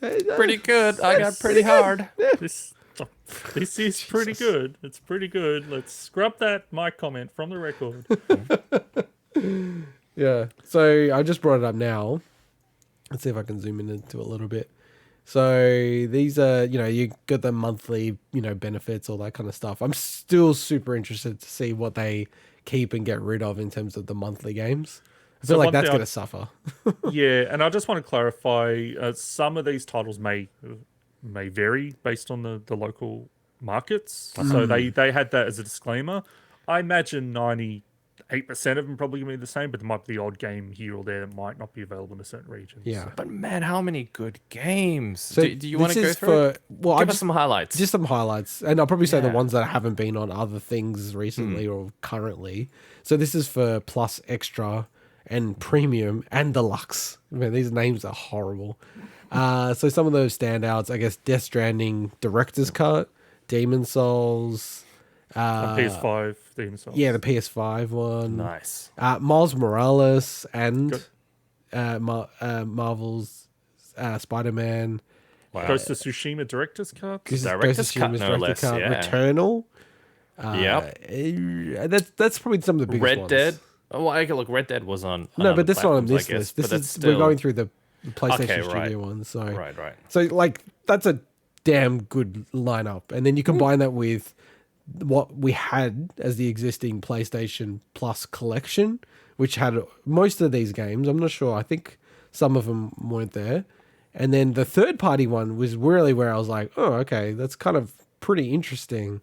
So I'll try to skip the Ubisoft ones, but you've got stuff like, the classic ones that seem to be on all subscription services like Celeste and, Dead Cells, which always seem, and Hollow Knight, which always seem to come in and out of those kind of services. Has Control been available in the past to PS Plus? Yes, I think it was actually on PS Plus from memory, but not the Ultimate Edition. Yeah. I think, is that right? Or was it the Ultimate Edition was on PS Plus, but it was the standard one on Game Pass? Can't remember. I've had it on so many different would have platforms been like now. that. Red Dead 2, as Mike said. Valhalla. Yeah, I didn't want to get into Outer those Wilds. ones because, awesome games. Then the classic lineup, they're starting to finally trickle it out. And, I mean, we are falling into the trap of, talking about this and falling into their trap of their marketing plan, right? Talking about some of the games. Don't care about him. And they've also said, shut up, Mike. And they've also said, I don't. well, We are talking about it, you idiot. well, the point No, is, I'm then let us talk about it. Some people do care about this. No, I know, but I'm games. saying marketing, schmarketing. Not everyone falls for that. Oh, okay. I thought you were talking about the classic games. No, Mike. I'm saying they're trickling out the games, so people keep talking about it. So, each time they trickle out a new, here's a whole bunch of other games, they get free marketing for it. We are serving their purpose by doing this podcast. I refuse to talk about it then. Good. Well, All but the right, thing put it on is- mute. The thing is, we've put there's been lots of rumors and lots of listings on the back end and stuff that we haven't talked about because we're waiting for them to give us an indication. And I will say there's some stuff here that I do like, but the volume is very underwhelming so far. Well, but we know that it's going to be 800 games total. Yeah, I still want to see more though. Yeah. Because this is the part I'm most interested in. So. But that's the question, right, Swinny? Are they shooting their load early, right? Are they trying to put all the best games in early and then all this trash is going to come later? I don't know. Well, if these are the best games, some of these games are right, but if these are best games, then I weep for the remaining ones. Yeah. But look, there's some good ones here. You got Ape Escape 1, Intelligent Cube, Jumping Flash, which one I'm we'll super talk about pumped shortly. by. Super Stardust Portable is the lone PSP one that they've announced so far. It's kind of weird that they bundled PSP and PS1, but it makes sense they did that because there's only one PSP game in this list. I think it's the same architecture, the PS1 and PSP, from memory. And you've got things in terms of third party, like Tekken 2, which is Yep. kind of to just randomly picked Tekken 2 out of the list is pretty funny. But and 2 Worms games, you know. Yeah. Just if you're not satisfied with one, you got 2 in this list. Worms Armageddon, probably the best version of Worms that you can get. Yeah. So I like And then also these these remasters. It's interesting they've put this like as a separate category. There's your Kingdoms of Amalur Re-Reckoning right there. Yeah, so I was going to get to the PS2 ones in a second, but just in terms of the PS1, this is actually one of the ones I'm most interested in. So I just want them to give me more in this regards. Yeah. It's the fact that this is not enough for me to get me to sign up yet. I need to see more. But it's good so far, right? PS1, I definitely think there's a lot of games. I think that I'd really like to see in there. PS2, I think fares better, but these, as you were mentioning, these are like the PS4 releases of these games that were already available in the past. But hey, look, they're still PS2 games at heart. But Apescape 2, the Dark Cloud games. If you love Jack, you can have a bunch of Jack and Daxter games out of here. Rogue's Galaxy, I'm really looking forward to. That's a level 5 game there, and Wild Arms 3. So a really cool. Actually, that's probably my favorite part of this list is these PS2 games. And as you said, the third-party ones is weird because a lot of these games are like technically like new games. You know, as you said, like Kingdoms of Amalur Re-Reckoning is a new game. It's just a remaster. Same with Borderlands Handsome Collection was, you know, a new version of that game. Like PS3 mostly games apart from Borderlands, right? No, but they're PS3 games that got newer ports. Yeah, so no, I get that. I get that. No, I get that. It's just it's a really weird list. Like because they technically don't talk about any PS2 games. There's just original PlayStation game, PSP, and there's no actual PS2. It's not like here's a PS2 game. Well, that's what they're like. Okay, those PS4 versions are technically used to be PS2 games. Yeah, but that's weird. So that not really a PS2 game, but okay. I hope that's not what they're doing in general. But look, maybe the thing is, try and trickle it.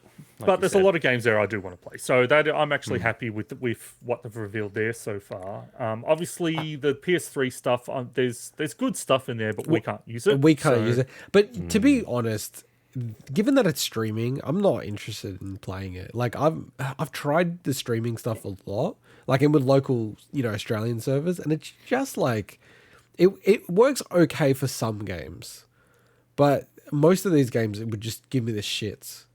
So and what I would give to have a non-streaming version of PS3 Demon Souls, that's on the list for this. It's a shame, but look, as I think you mentioned in the past, like there's potentially ways that they could do it from a non-streaming standpoint. Oh, but for just sure. The investment versus what they would get out of it. For me, it would be like Red Dead Redemption. Like I'd love to play that on the PS5, but the PS3 game. Like there is a remake coming out. Is it? Yeah, I heard there's a remake of the original and an upgrade of the... Let's clarify. There's heavy rumors. There's heavy rumors. No, they're reputable rumors, but they're still rumors. Yeah, so, they're remaking a game. Wow, that shocks me. No, I'm saying I'd just be waiting for that. I look. So I reckon. So someone who's got Game Pass, for example, you're going to be hard pressed to try to jump onto this unless you want to play some of those exclusives. But if you're mostly PS5/PlayStation, oh my god, this is really good. As in, think about all the cool games you get, even in just 1 year of membership. You get to play so many awesome games on that platform. Plus, I almost see it as a bonus, although I guess some people see it as the primary reason. You get to play all the classic games as well. To me, it seems like a really good value. Like, what is it, $130 off the top of my head? I think it was to be able to get most of these unlocks. That's not a bad price for a year, right? $10 a month, give or take, and you get to play Returnal, you get to play Ghost of Tsushima, the director's cut, no less. There's so many awesome titles on there that I reckon, Mike, that like what will end up happening, there'll be some sale at EB Games or JB Hi-Fi in Australia for the deluxe plan.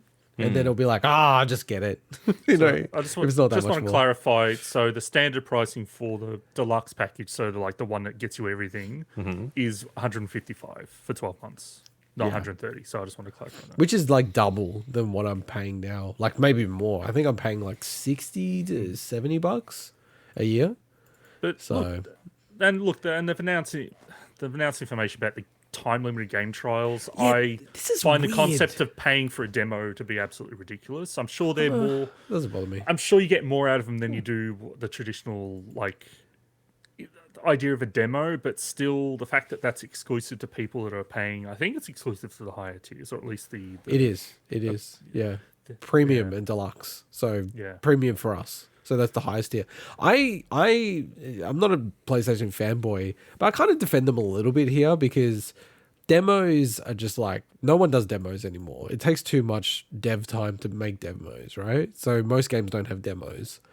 And then I'm not actually a big fan of the way Steam does it, which is like you buy it and then you have to refund it within 2 weeks or less, 2 weeks and less than 2 hours of gameplay, right? Because there's also the gameplay. It could have bugs and startup and everything like that. I understand that it's like Sony is doing the work for devs to do this counter stuff. So like, because they're doing work, I kind of give them the benefit of the doubt a little bit on this. And I actually really like this. Like, this is kind of like, this is the exact thing that would be interesting for me for games like Horizon Forbidden West. It's like, do I really want to play this game? 2 hours is plenty of time to get your head around it. So I kind of actually like that element of it. And then you're not committing to buying it. You're just trying it, and then there will be a counter, and you'll get booted out after 2 hours. So I just don't understand. Is this like only select games? I thought this was going to be all games, or almost most games. But I know it says most games here, but I just find it really weird the way they're rolling this out. I thought it's just a licensing thing, and they just revoked the license basically. Yeah. And then the monthly refresh is exactly how they've captured it, like all of that kind of stuff. So just the Ubisoft games quickly. Yeah, like so this is all going to be part of the subscription as well. And I think it's pretty decent actually. Like Valhalla. Yeah, go on, Swinny. No, I was just going to say we should probably just frame it first. So there were two announcements here. So the fact that Ubisoft Plus as a service is eventually coming to PlayStation 5, which we knew was kind of happening anyway. It's also coming to Xbox. But as part of this, their brand, what they're calling the Ubisoft Plus Classics, which are this selection of games they're adding to PS Plus as part of the bundling into these higher tiers. So I just want to clarify, it's not the entire Ubisoft Plus, it's their just like a curated list. So, but it's a good curated list. Yeah, launch with 27 titles and then grow to 50 by the end of the year. So double in size compared to this. But like Valhalla, like it's all these kind of games. Like I wouldn't mind playing Valhalla, but I don't necessarily want to buy it. So these kind of, subscription services are like kind of perfect for that kind of stuff. And things like Star Trek Bridge Crew, if I had the PSVR, I'd be really keen to try that out. So, and like the Trials games, I'm sort of like, I love Trials so much HD on the 360. Like I do want to actually play them again, but I always hear mixed things about them. So yeah. But hey, if they're basically free. It's interesting. So they put like Valhalla, but they don't have Far Cry 5. Yeah, Far Cry 6, which is really interesting. Yeah, I was gonna say it's Valhalla's probably the one that stands out. That's a more recent title, whereas the rest of them are basically either the original in the series or games that are kind of oldish now, like Watch Dogs, the original Watch Dogs. Or I just find that a bit. You know what I think they're doing though? It's 27 titles to 50. I can imagine some of those games, not all, but maybe Watch Dogs 2 will be coming in 3 months from now. And then maybe Far Cry 6. Even Legion, I wouldn't be surprised. It's not. Well, yeah, that's what I'm saying. Like Legion is probably more of a tentpole thing they can announce and get a bit more of a headline. So yeah, that makes pretty sense. average game, by the way. But anyway, I guess they needed a big game, so that's probably why they did the Valhalla, which is interesting. I guess also it's a chance to upsell people to the new expansion, which is pretty costly. So maybe they'll trading on the idea that hey, we'll get people to buy Dawn of Ragnarok if they like this. So because it's not enough fucking 200 hours of playtime in that game, even fucking more. But the one thing that actually like threw me for a six was the announcement by Ben Studio that they're actually going to have trophies retrospectively added into Siphon Filter, the PS1 classic game, which this is awesome. This is like kind of a very anti-Sony move, really. Like Sony are pretty bad with this kind of stuff, like their history and everything like that. And it's, to me, like a very encouraging sign that Sony are doing this. And you can get a platinum in Siphon Filter for PS1. That's pretty crazy and kind of awesome. So I did notice that you didn't include this in the story, so when your Xbox bias shines straight through. I'm sorry. I write the entire run sheet and I missed something. I'm so sorry. No, I thought it was more the bias that you're like, I think trophies this is aren't real. awesome. I think this is awesome. Like and it also spurred people that are big in the Xbox achievement community, like Stallion83, he created a video. Is like, they're putting this on PlayStation, and he goes and grabs his copy of like Dead or Alive Beach Volleyball on the Xbox, and is like, put achievements in this thing, damn it. Can I ask a dumb question about Xbox? So 360 introduced achievements. Yeah. Did they go back with Xbox and add achievements? Really? So there's no the only games that would have ever gotten achievements are any games that got ported or got new versions like Fable Anniversary.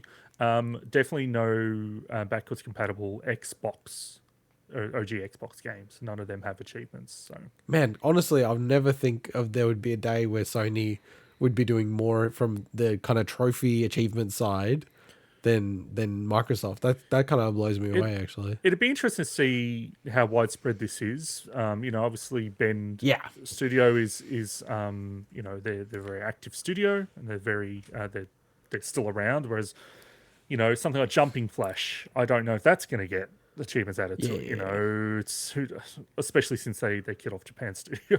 But anyway, it does seem like they have to do it very manually to every game that they want to do it, and they've already said they're only doing it for select titles.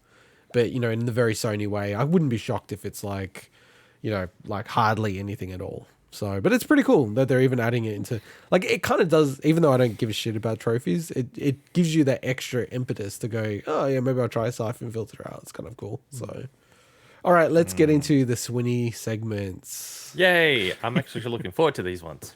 Yes. So, do you want me to take over to this one? I wasn't looking at you, so you needed to verbally say that, but that's fine. Let me talk about GreedFall. Like, and I'll talk about the other one. I'm like, you're nodding at me. I'm like, not even looking at the screen because I'm looking at the run sheet, you bastard. All right, so the first of these two special Swinny segments is very unexpected announcement for a sequel of a game that I absolutely love, and I've talked about a lot on this show.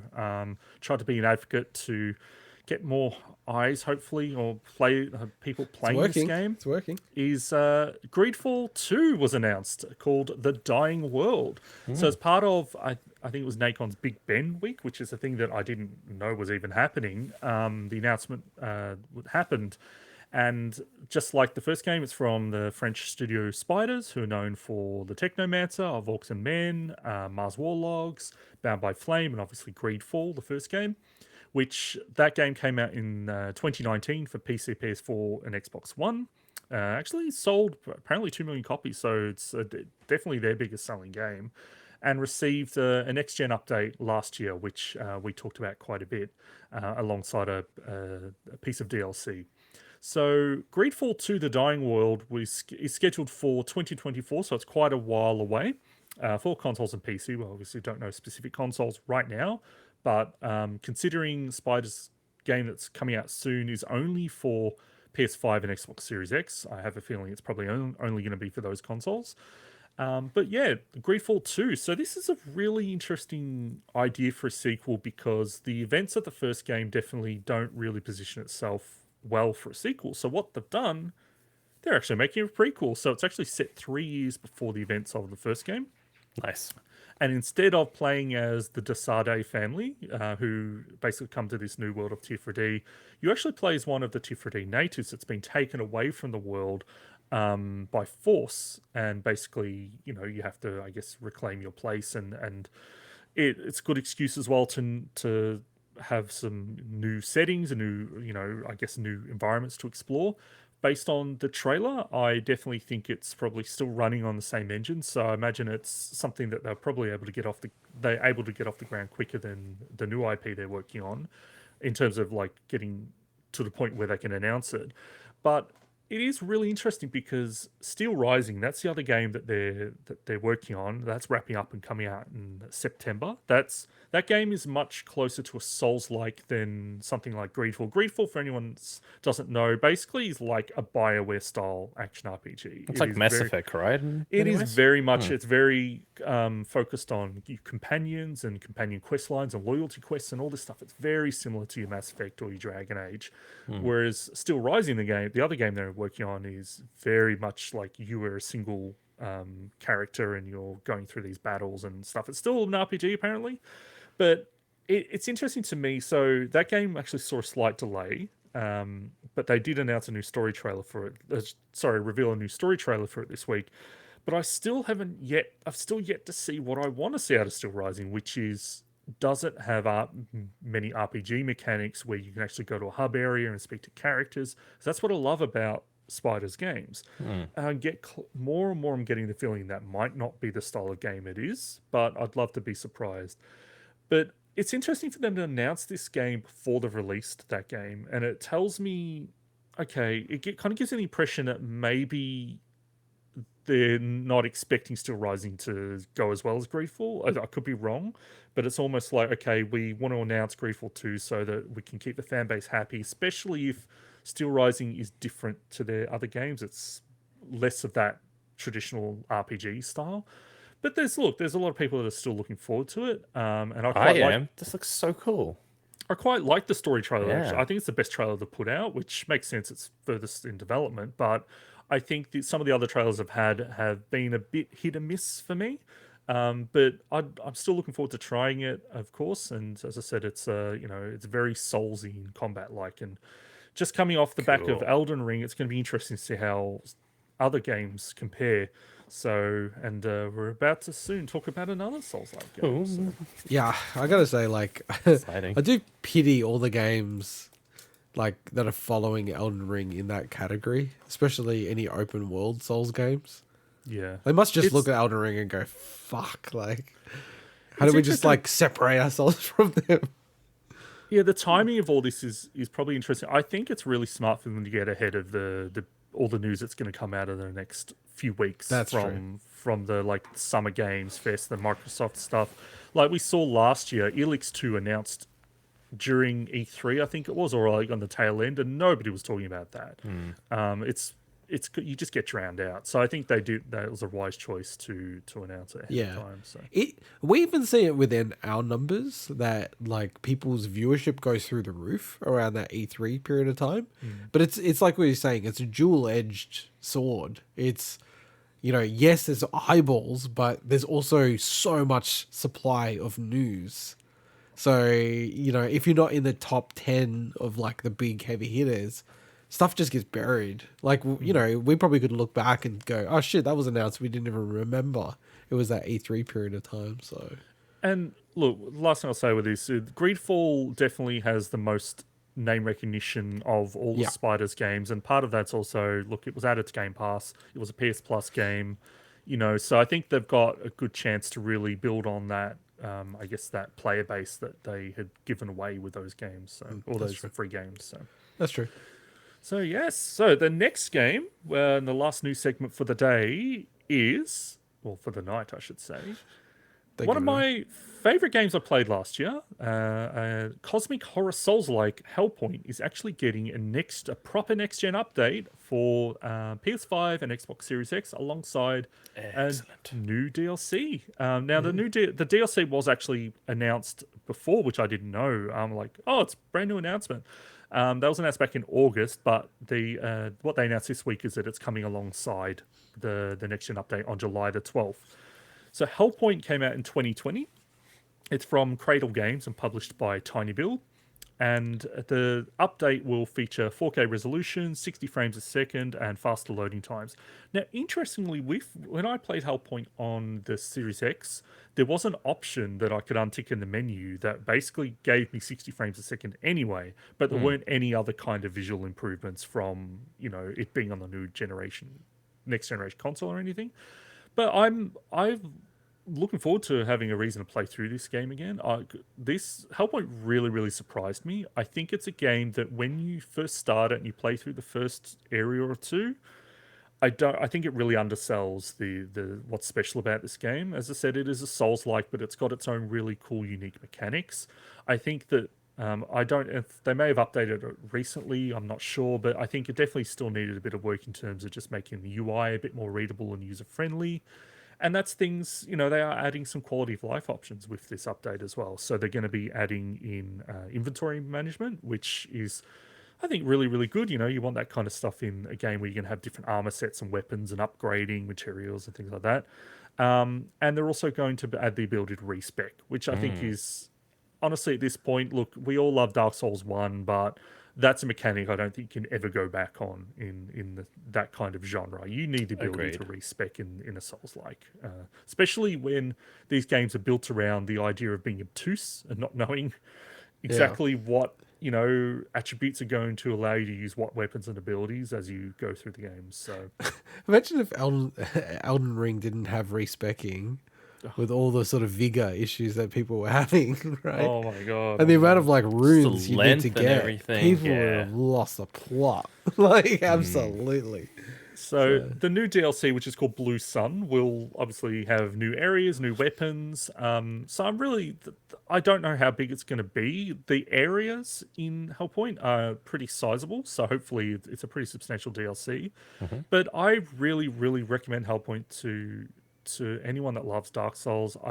As I said, just give it a bit. I think it's a game you really have to kind of get a little bit into before it starts to show what's special about it. I will definitely grab this. Well, I mean, I have a copy from when it was free, I think, on Epic, if I'm not mistaken. Oh, was it? Okay. Basically, when it came out or something, it was free, and if I remember correctly, and I had the Switch version. It's the only game that I actually ended up asking for a refund. It just didn't. It just played really badly on the Switch. It was disappointing. So I'll buy it if I don't already own a copy on Xbox for sure. It sounds really cool. I reckon Swinny would make so much money as a video game consultant.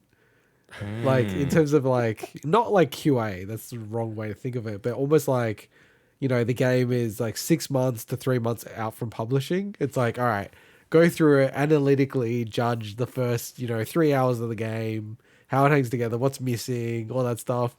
And because you're such a good writer as well, I feel like you could make a fortune doing that shit. Yeah, thank you. That's a compliment. It's unlikely to give a compliment. That's why you're shook. One thing I will warn people about Hellpoint, it is a little buggy. So it's a small developer, so I think it's the kind of game where you kind of need to ride with it a little bit. Is this Eurojank? I don't know where Cradle Games are based, but before we wrap up the segment, I just wanted to say that there is actually a very similar game that came out this week called Dolmen. That is also a cosmic horror Souls-like. No, there's no.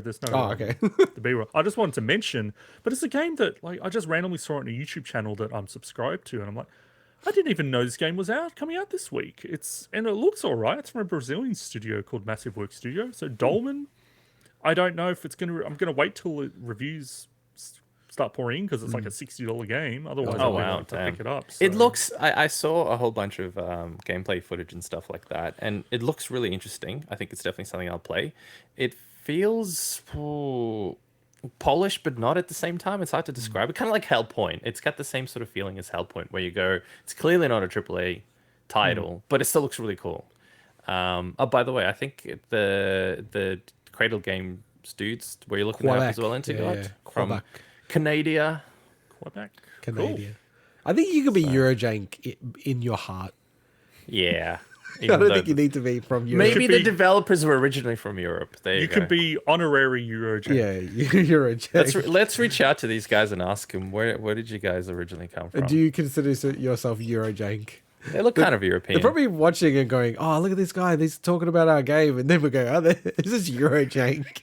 Hey, and I like the term Eurojank. To me, is not a negative term. So it's a term of endearment. It is a term of endearment, no joke. So I just talked about GreedFall. How much I love that. I know it's true. You got through the Swinny segments, and now we are doing one min for the Swin, the famous, infamous, the best segment where we wrap up the news. We bring up a counter, count down 1 minute, Each week, Swinny will say one extra word total.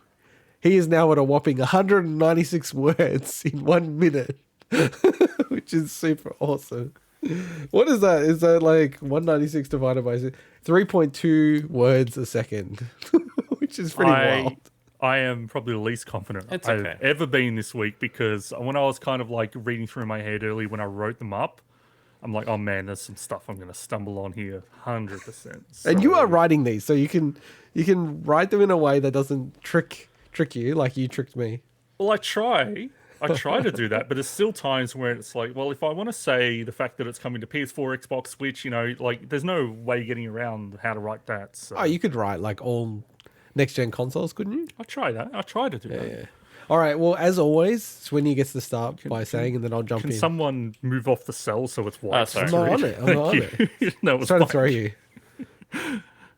Norman Reedus claims Death Stranding 2 is in early development. Techland are working on an open-world fantasy RPG with former CDPR staff. The Last of Us remake will apparently be released this year. Thunderful Games have revealed 3 unannounced SteamWorld games are in the works. Fall Guys is going free-to-play and finally coming to Switch and Xbox. The Witcher 3's next-gen version will now release in late 2022. Square Enix will share more news on Final Fantasy VII next month. Skyrim Anniversary Edition is being rated for Switch in the country of Taiwan. Xbox Live has been officially shut down on Windows Phone devices. Saudi Arabia's public investment fund has purchased a 5% stake in Nintendo. EA was once set to merge with NBC Universal, according to Comcast CEO Brian Roberts. Sony will reportedly donate to an abortion fund after criticism of CEO Jim Ryan's statement last week, while Bungie's CEO said the studio won't be muzzled by Sony. Netflix will show off its Cyberpunk anime series next month. Keiji Inafune is launching a range of Robot Master-style NFTs called Beastroid. And finally, multiplayer horror game Dead by Daylight is getting a dating sim spin-off called Hooked on You. And that's like I a don't bit of a know who technicality, changed that. The only proper stumble I had was because I wanted to avoid saying bestiality roid in one Min For The Swin. You bastards. I didn't write that. Well, wait, what? So wait, what? It's called his NFTs are called Beastroid, Oh. and somebody renamed it to Bestiality Roid. No, it's not bestiality. Well, beast. Well, Beast look, he misspelt it. He misspelt it again. This is the awesome thing of it. He misspelled bestiality, the idiot. One thing that you can then claim is that Mike is not searching because he doesn't know how to spell it. So that's a pro. True. That's a pro. That's true. That's true. It's a pro. Oh, look. There's actually a few stuff. There's a few stuff to talk about, but maybe I've got to just be back in 1 second. So if you guys want to cover it, good timing. Sure. What's something that Swinny wouldn't want to talk about? Maybe the Saudi Arabia thing. I was like so bummed out to hear that the company I love, Nintendo, 1/20th of it is by a murderous dictatorship. Just over 1/20th as well, no less, which maybe gives you a bit of extra power. I don't know, for like 5.01% or 5.1%. Nah, that's just a minority stake. It's not a big deal, but fair enough. like, and you can't really even prevent that with just the way that open markets work. But it People sucks, have money; they can buy whatever the hell they want. Yeah. and they're buying up a lot of video game companies. Like they're buying entire video game companies. From my recollection, SNK, King of Fighters, and all that kind of stuff, I think they're owned fully by the Saudi Arabian like dictatorship. Wow. But you know what? It makes sense. I mean, entirely when the oil owned. runs, Entirely owned. Wow. But So I mean, you know, like Metal Slug and everything like that. So Metal Slug Tactics, all the profits will go into the dictatorship. can you fault them though, in the sense that when the oil runs out, they need to diversify and have something else? Oh yeah, I just to wish that they keep the didn't money going. Oh, murder Saudi people Arabia. and cut them up and Yeah. stuff like that. That'd be nice if they stopped I'm- doing that. Looking forward to The Witcher 3 finally, hopefully within this year, because it isn't my resolution. But what a shit talk though, don't you think? Like in terms of how they've taken it over, and then now it's like they're saying, "Oh no, it actually will be released in the last quarter." Yeah, of this because they year." said it's indefinitely put on hold or something. The last time we talked about it, something along No, those I think lines. they just didn't What did they say say? what it was. They just said it's just been delayed. So I think that Well, maybe but maybe the thing is, CDPR like, is just they- not good at like marketing or like actually communicating what they want to do to people. that's definitely, I think, a good take on it. I think the thing though is they probably didn't know where it was. Like the fact that you've got an external studio working on it, you probably don't know the full state of everything until you've actually taken it over. So they just But I didn't wouldn't have said give it anything. I dates. would have just gone. I would have taken it, shut the hell up about it, unless it leaked somehow. Yeah. and then said, "Okay, it looks like we're going to delay it because Well, I we don't have know. to take over." Didn't it come out of like investor related? Yeah, like, no, but wasn't it was some them business saying related it. thing? It was Yeah. that's what I'm saying. Like, it's actually made the people who are making it look bad now, right? Because if those people want to put that on their CV, it's framed in a way it's like, oh, it was a piece of shit. Like, that's what everyone's assumption was, the way they said it. I don't know, CDPR has gone from being like the darling of the video game world Yeah, to being like, almost they the seem to most fuck hated. everything up they do. It's just really weird what they do. I think this is all overblown, though. I mean, they had a date. They had to change an own goal. developers. They had to bring it. No, but I'm saying they had to bring it in house because of issues in the world that are outside of their control, and they're still bringing it out this year. So I don't see a major issue. Yeah, with it, but so. I'm no, happy. but Swinny, Just want to play it. it's really simple. This has all been in the course of like 3 weeks. So bring it in, assess it, make an assessment, have a judgment of when it can be, and then they didn't need to actually communicate anything. Like, that's what I'm saying. Like, they seem to be very... it's got to be a founder issue. It's like the founders are like directing that company in a really weird way. Just but- interesting. People went from, oh, we want more communication around the stuff that's going on, and they're communicating, and people are giving them shit about it. So they're in a no-win situation with this shit. I'm not Pretty saying much. they could. I 100% agree they can do this better. Like, I'm not saying that 100%. I'm not in the camp of they need to communicate more. I think they need to communicate accurately and timely and simply. But Death Stranding 2, I haven't finished that game. I'm really keen to go back to it. But I like just the nature of the game. I kind of thought there wouldn't be a sequel. So, very weird how it was announced. And then have you seen the follow up with Kojima, Swinny? Like the tweets and stuff? Yeah. It's like, freaking go awesome. back to your whatever room with the picture. It hasn't got like a baseball bat like Negan style. Or Yeah, something? exactly. It's the Negan bat. It's freaking like I love Kojima. He's a freaking mad lad. So and then the Last of Us remake. The fact that the rumor like I'm very like caught because I'm very close to playing that game, and because this remake's coming out, I'm kind of toying with like, do I want to play it? But then I'm like, do I want to pay like $90 Australian to buy this game when it comes out? Because they're going to charge full price. Is there a big appetite for that remake? I don't know. They just remade it. Like, I don't really understand. I don't feel Well, like they it needs remastered it, really, didn't remastered, they? but Well, sure. it wasn't yeah, remade. Fair. But yeah, I don't know. I'd give me a number 3.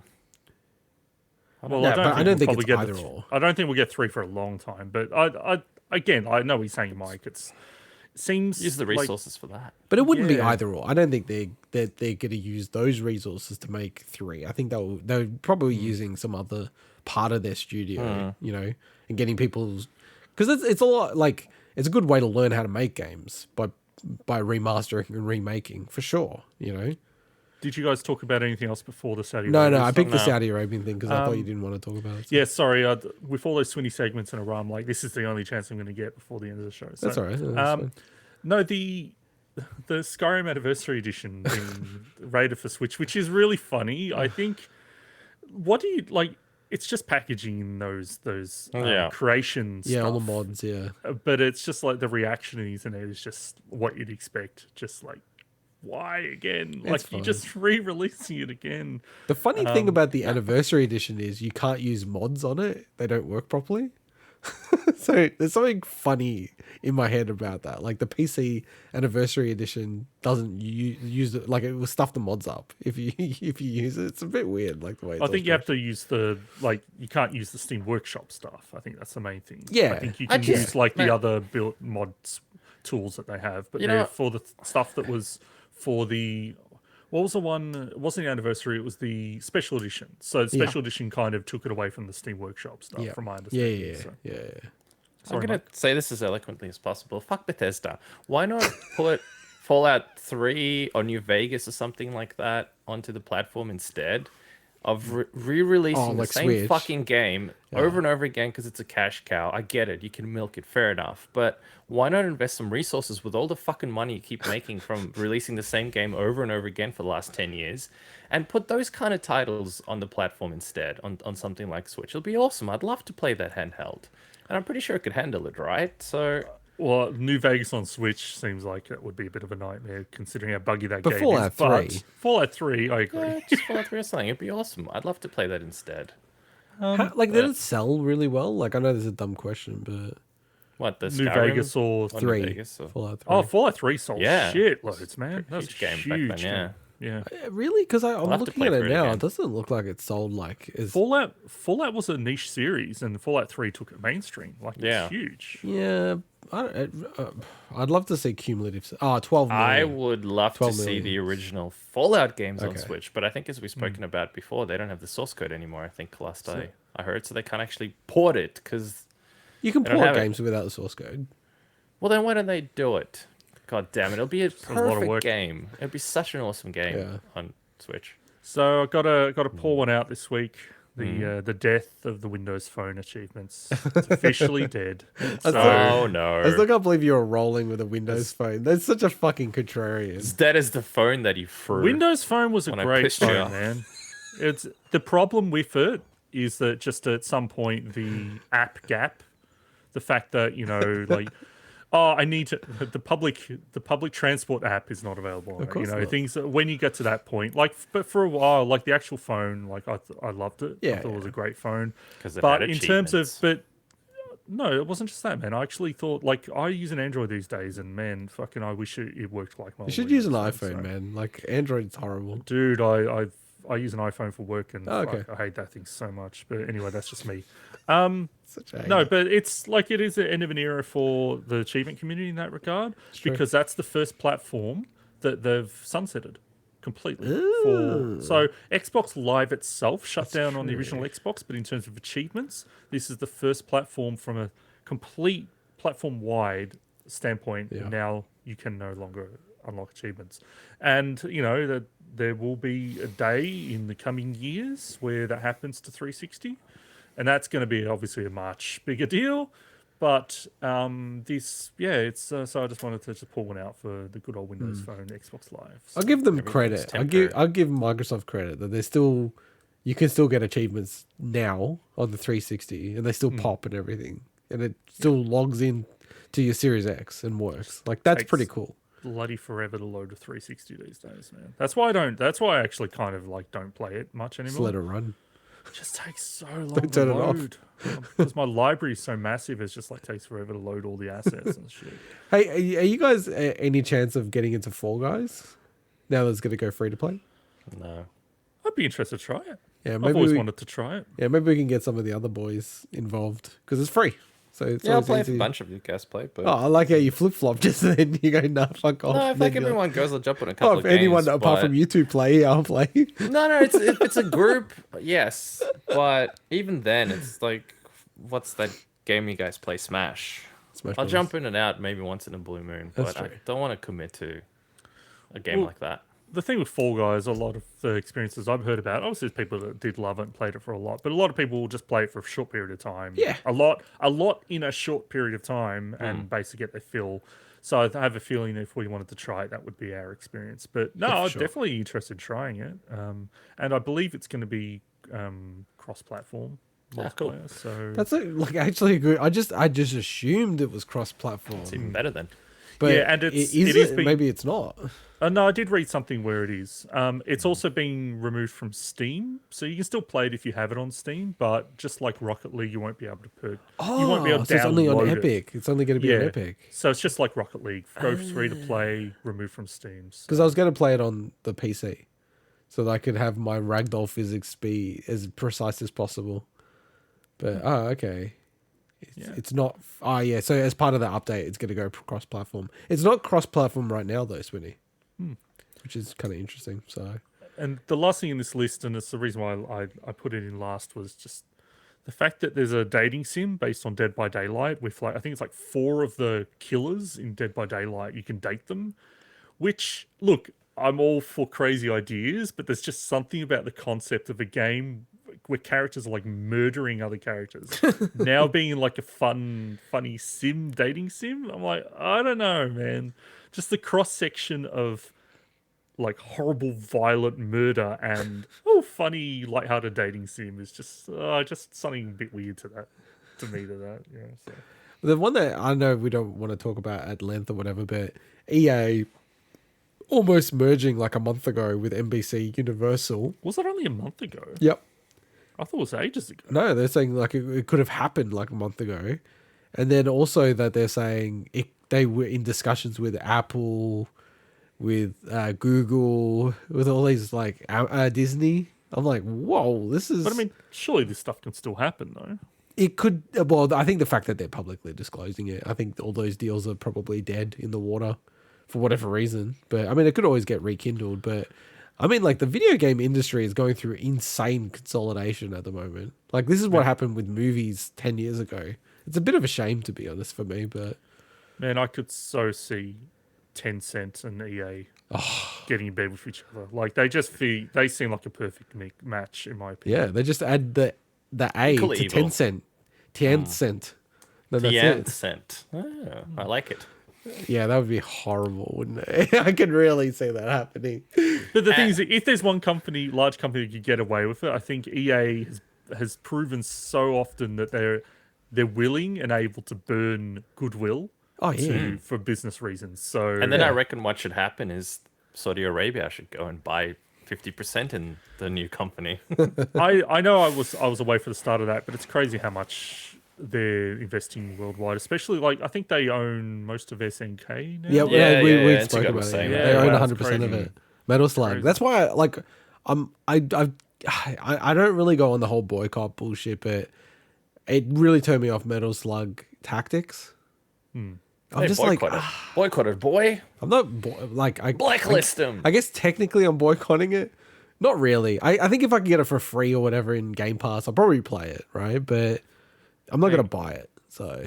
Hey Mike, I just thought of an idea for your special segment that Yeah, I I looped you into. Oh, yeah. I know. can show- I know. I was The thinking that too. boycott list. Show off your mic list. Yeah, the Yeah. boycott list. That's right. But I just wanted to say that Don't even remember EA, it's like literally run by a psychopath. So this guy, Andrew Wilson, I've read and I've watched a lot of his interviews and stuff like that. He's a great businessman. You can't get past that.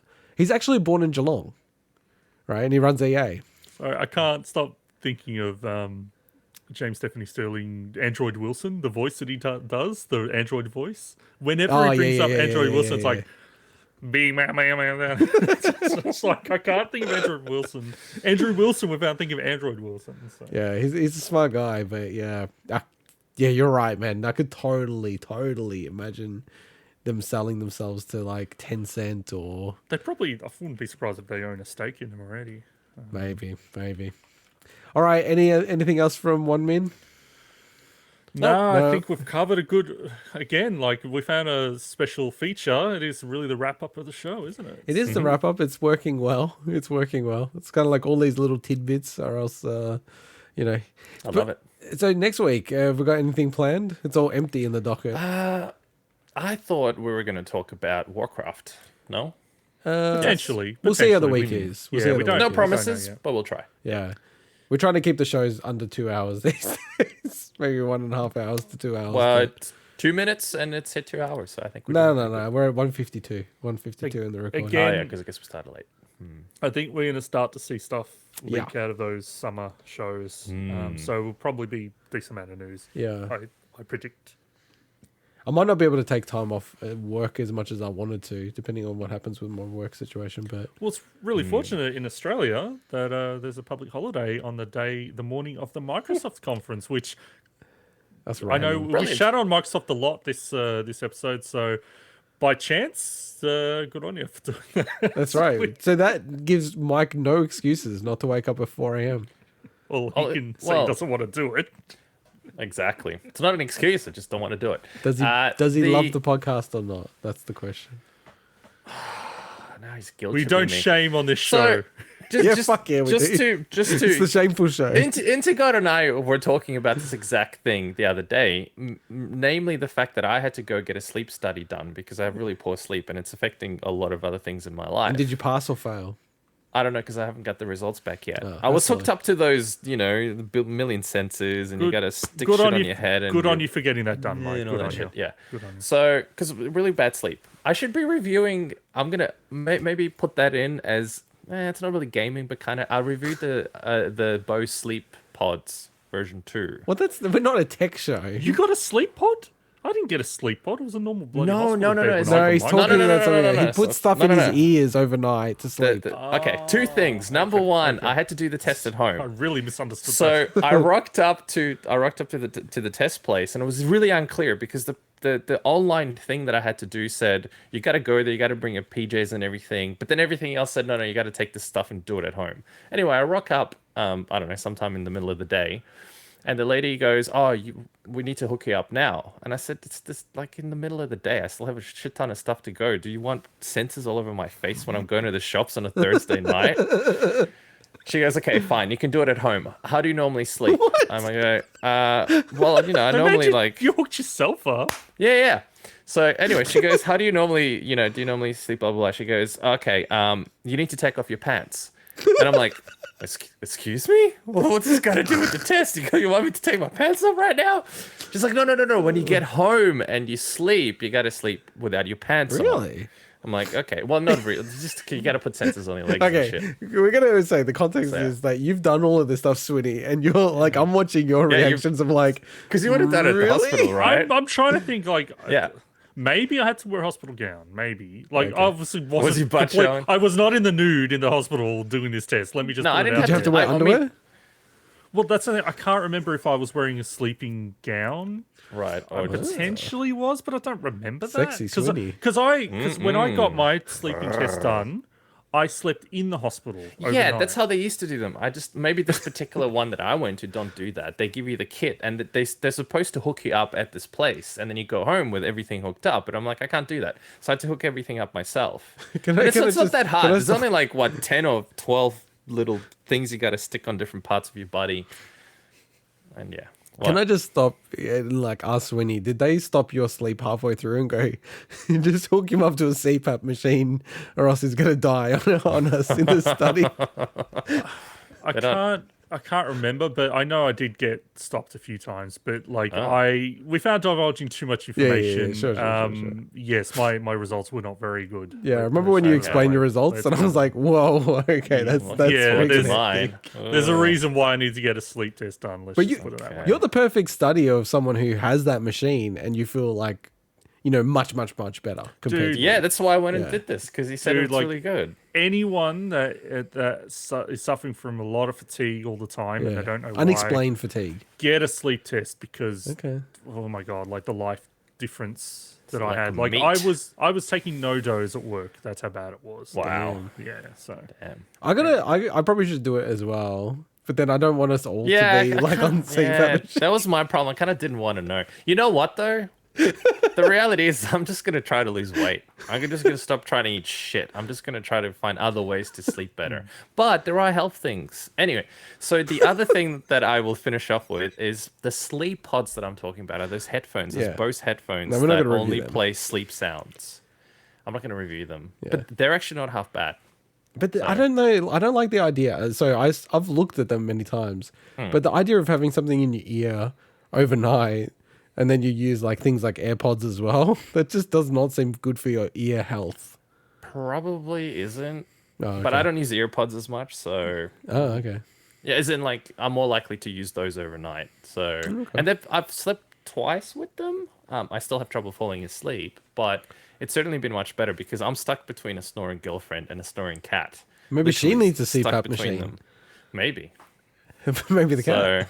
So I'll maybe clarify, I'm not not a- the problem. not all snorers, have sleep apnea. So I just want to clarify that. But it is obviously a symptom. So She I don't know. This morning she woke up and I shit you not, she was half asleep and she turns to me and she goes, "Is the dishwashing machine empty or clean?" I'm like, what the fuck? That is literally what she said. something about your use of the transitional sentence "I shit you not" after waking up just didn't sit right with me at all. I'm not young enough for that and I'm not old enough for that to happen. So You're also not Amber Heard. also that. All right. I think we've sufficiently gone on random tangents. Completely off topic, yeah. All right. With that, Tune into our off topic podcast next week. bye-bye. Ciao. ya.